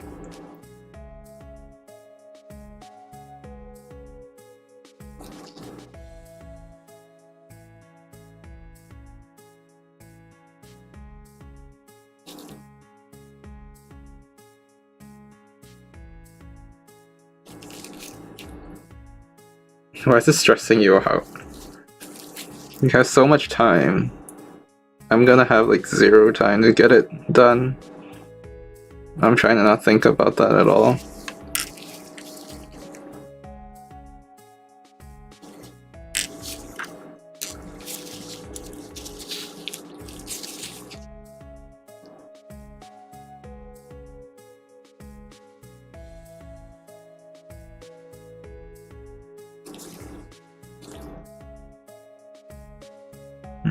Sure, you'll make it. Or you have so much time. What are the chances you don't drop it for like 7 days?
I feel like I might need to go at these areas with a teeny bit of white to fix the color.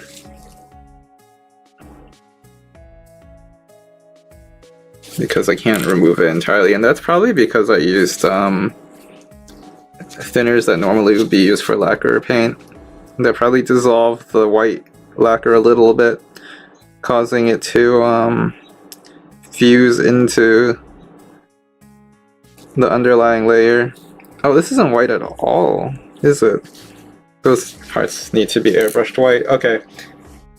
You probably won't need to play the entire 7 days. Okay, so I'm gonna start masking these again because they need to be hit with white to finish them off. Except I think 2 of these pieces don't need it at all, and I think it's these 2 pieces.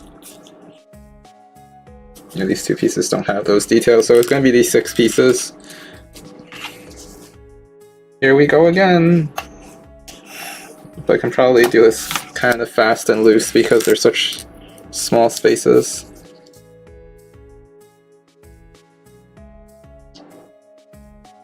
Where's my knife?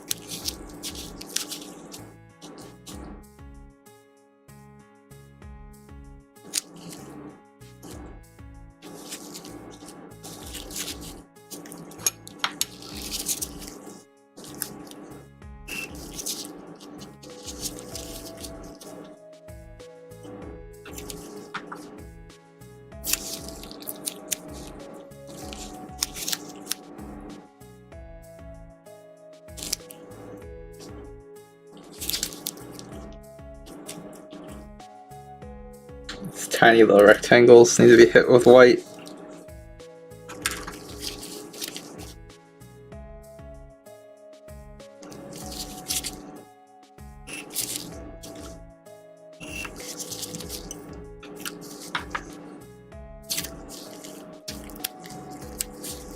You should tell. Does Ogwin know I have a stream, Azu? Have you mentioned it to him?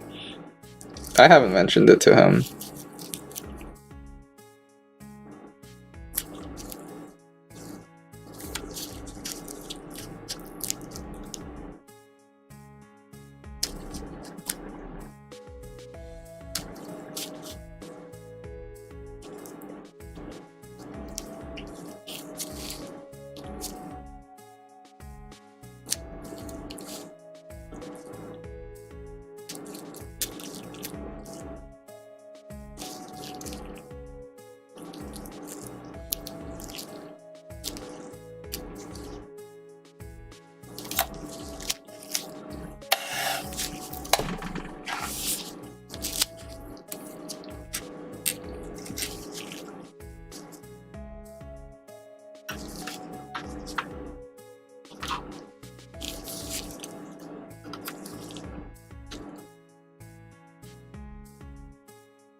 feel like every time I stream, I get extra hungry because I'm so hungry right now. What is up with that? Streaming burns calories.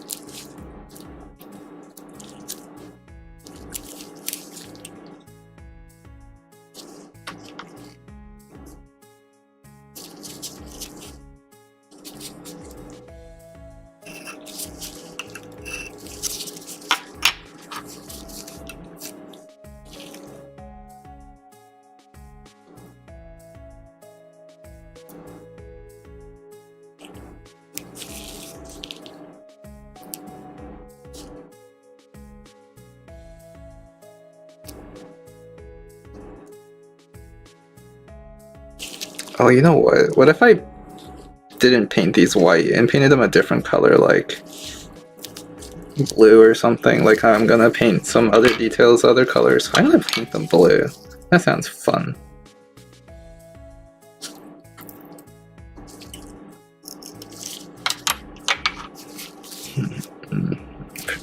Banana prep. Banana break.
The advanced banana is the deadliest banana.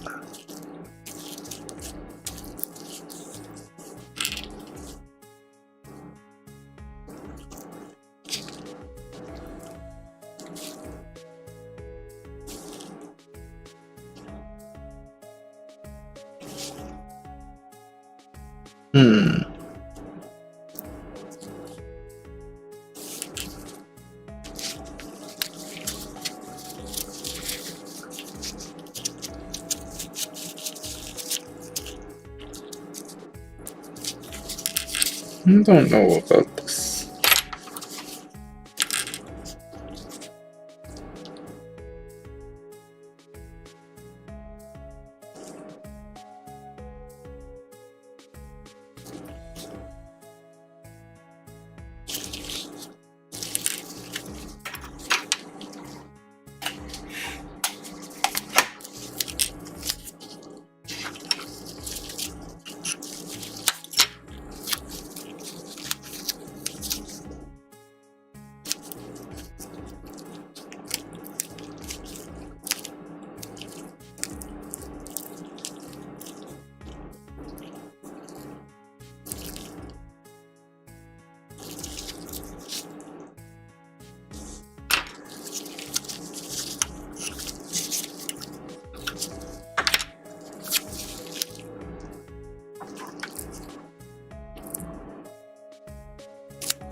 Having a hard time seeing where this tape's supposed to end.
think I'll be able to only finish 2 colors today at this rate.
Too much.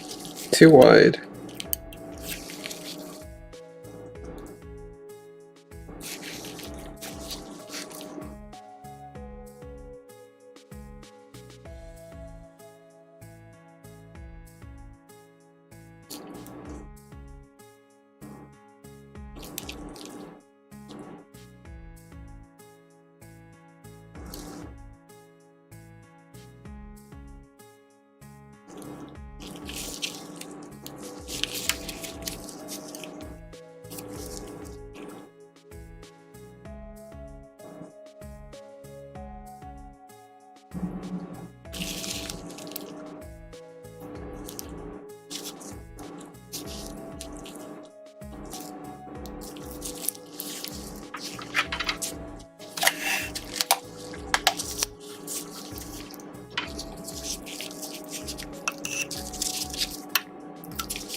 Taping does take forever. Some people absolutely hate it. I've reached the point where I find just about everything in the process to be pretty relaxing, so I don't really mind that it takes a while. Do you think that the painting part's like the big payoff moment? Like, oh, this is where it feels good. Oh, fast progress, colors flying onto the part. Let's go. It's coming to completion. I think it's funny because, like, when you do masking and airbrushing, like, most of the painting is not even painting. It's taping and preparing the part. Okay, these are done. Now I just need to do the wing and the body. Where is it? Okay, here's the body. I'm gonna do that last. Here's the wings. And what I want to do is basically add a single stripe that goes from the front to the back in blue. What this means I need to do is I need to first cover up the purple in front, and the second thing is I need to be able to judge the distance, the spacing for that line, which means I'm going to put small pieces of 1mm down first and then lay out a longer piece of tape to cover the distance.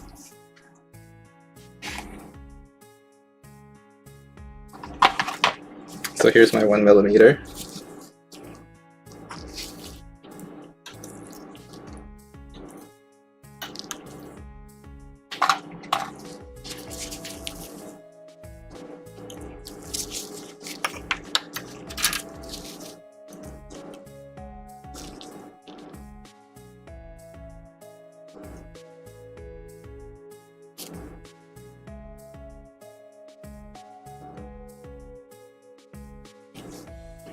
And then just gonna use this.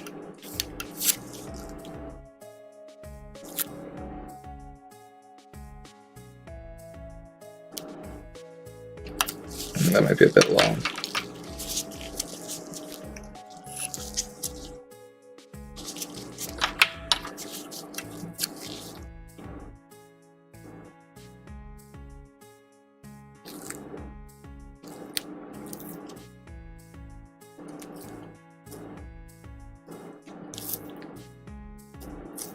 Actually, before I even apply that piece, I'm gonna cover the purple part, because that part won't be revealed ever again until this is done.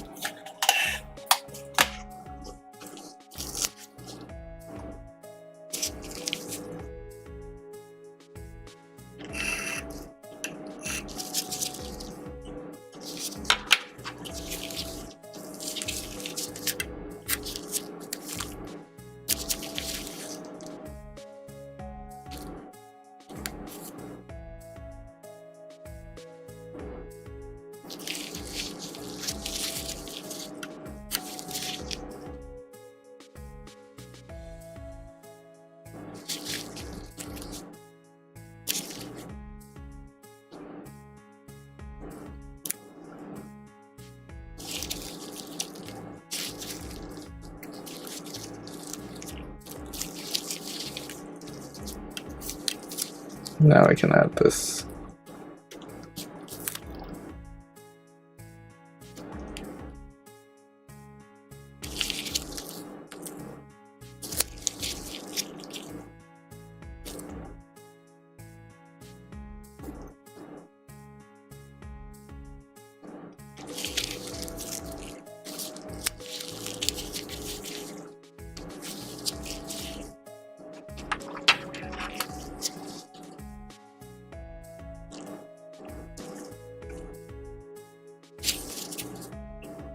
Everything is progress, though.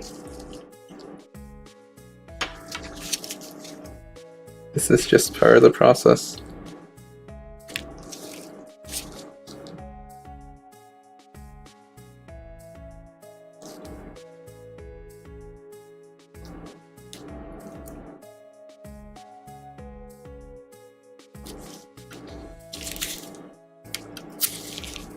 Oh, I cut it backwards.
Ah, it's for the tape. Oh well.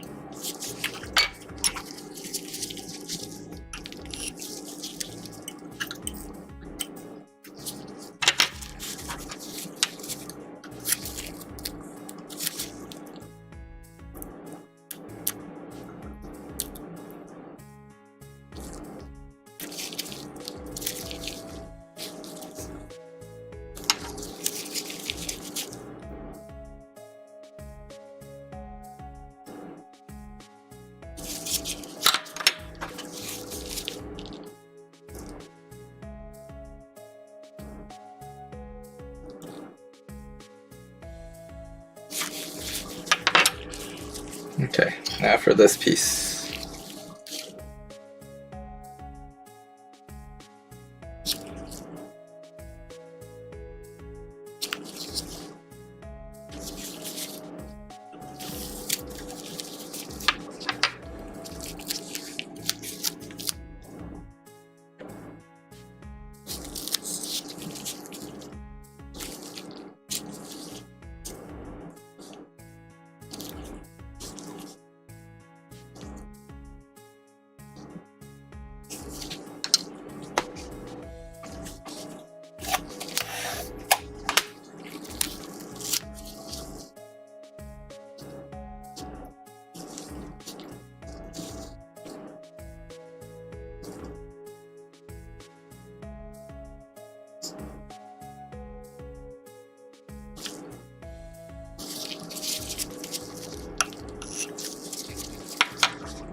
Not sure how I want to do the colors here. Oh, I wanted that to be blue.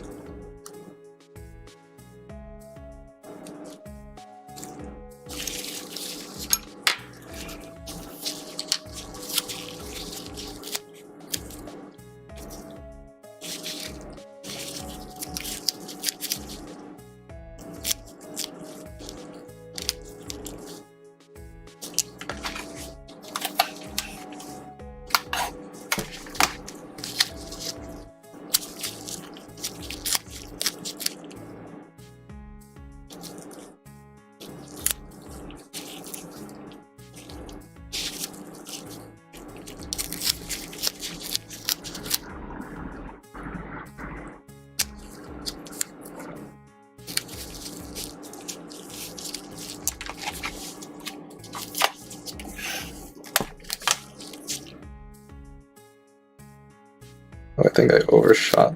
Yeah, that's too much tape.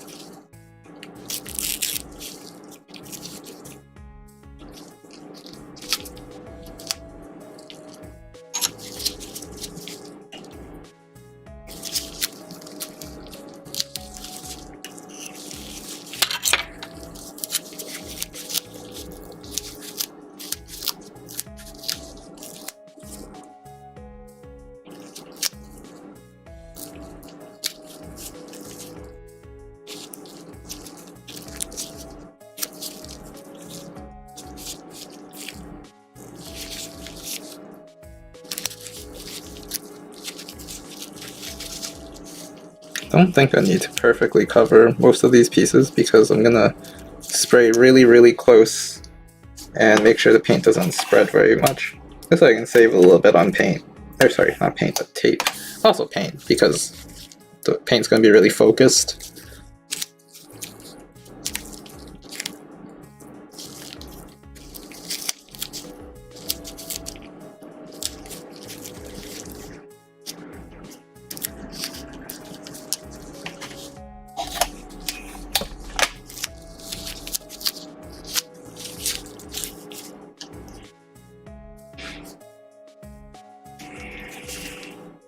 These wings could use a little bit more cover though.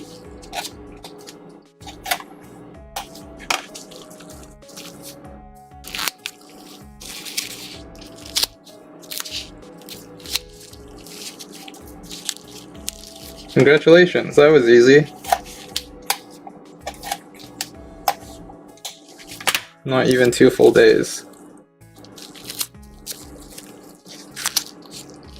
Made it sound like it was a challenge.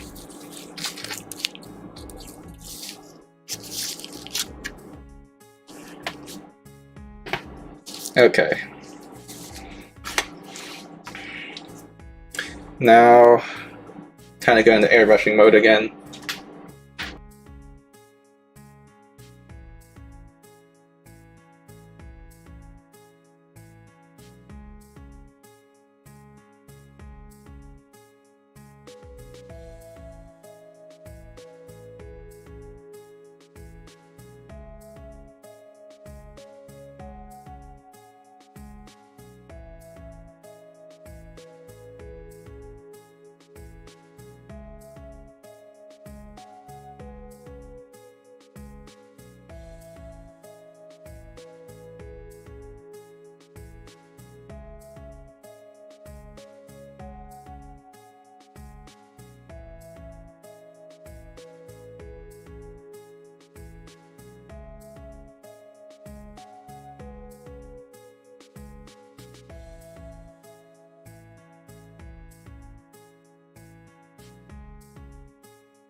Oh crap. I just cleaned out the blue paint, but then I just remembered I was going to do the other parts with blue too. So I gotta use more blue paint. Like, they just waste a bunch of blue paint.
Okay, that's about as much as we're going to get done today. These parts have been painted in blue. Let me zoom in.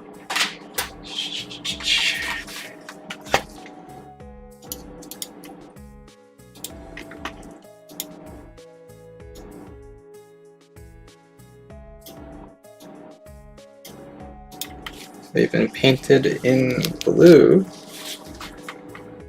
And next time, well, we even do this right now. We can remove some of this tape. But I'm gonna have to conclude the stream soon. So, yeah, did the purples, we did the blues. Next time we still have the pinks and yellows to do. So next time we're gonna do the pink and yellow. Thank you all for joining me on this stream. I hope you enjoyed watching me work on this kit. Don't forget to like and subscribe, check out my Twitter, and I hope you all have a good night.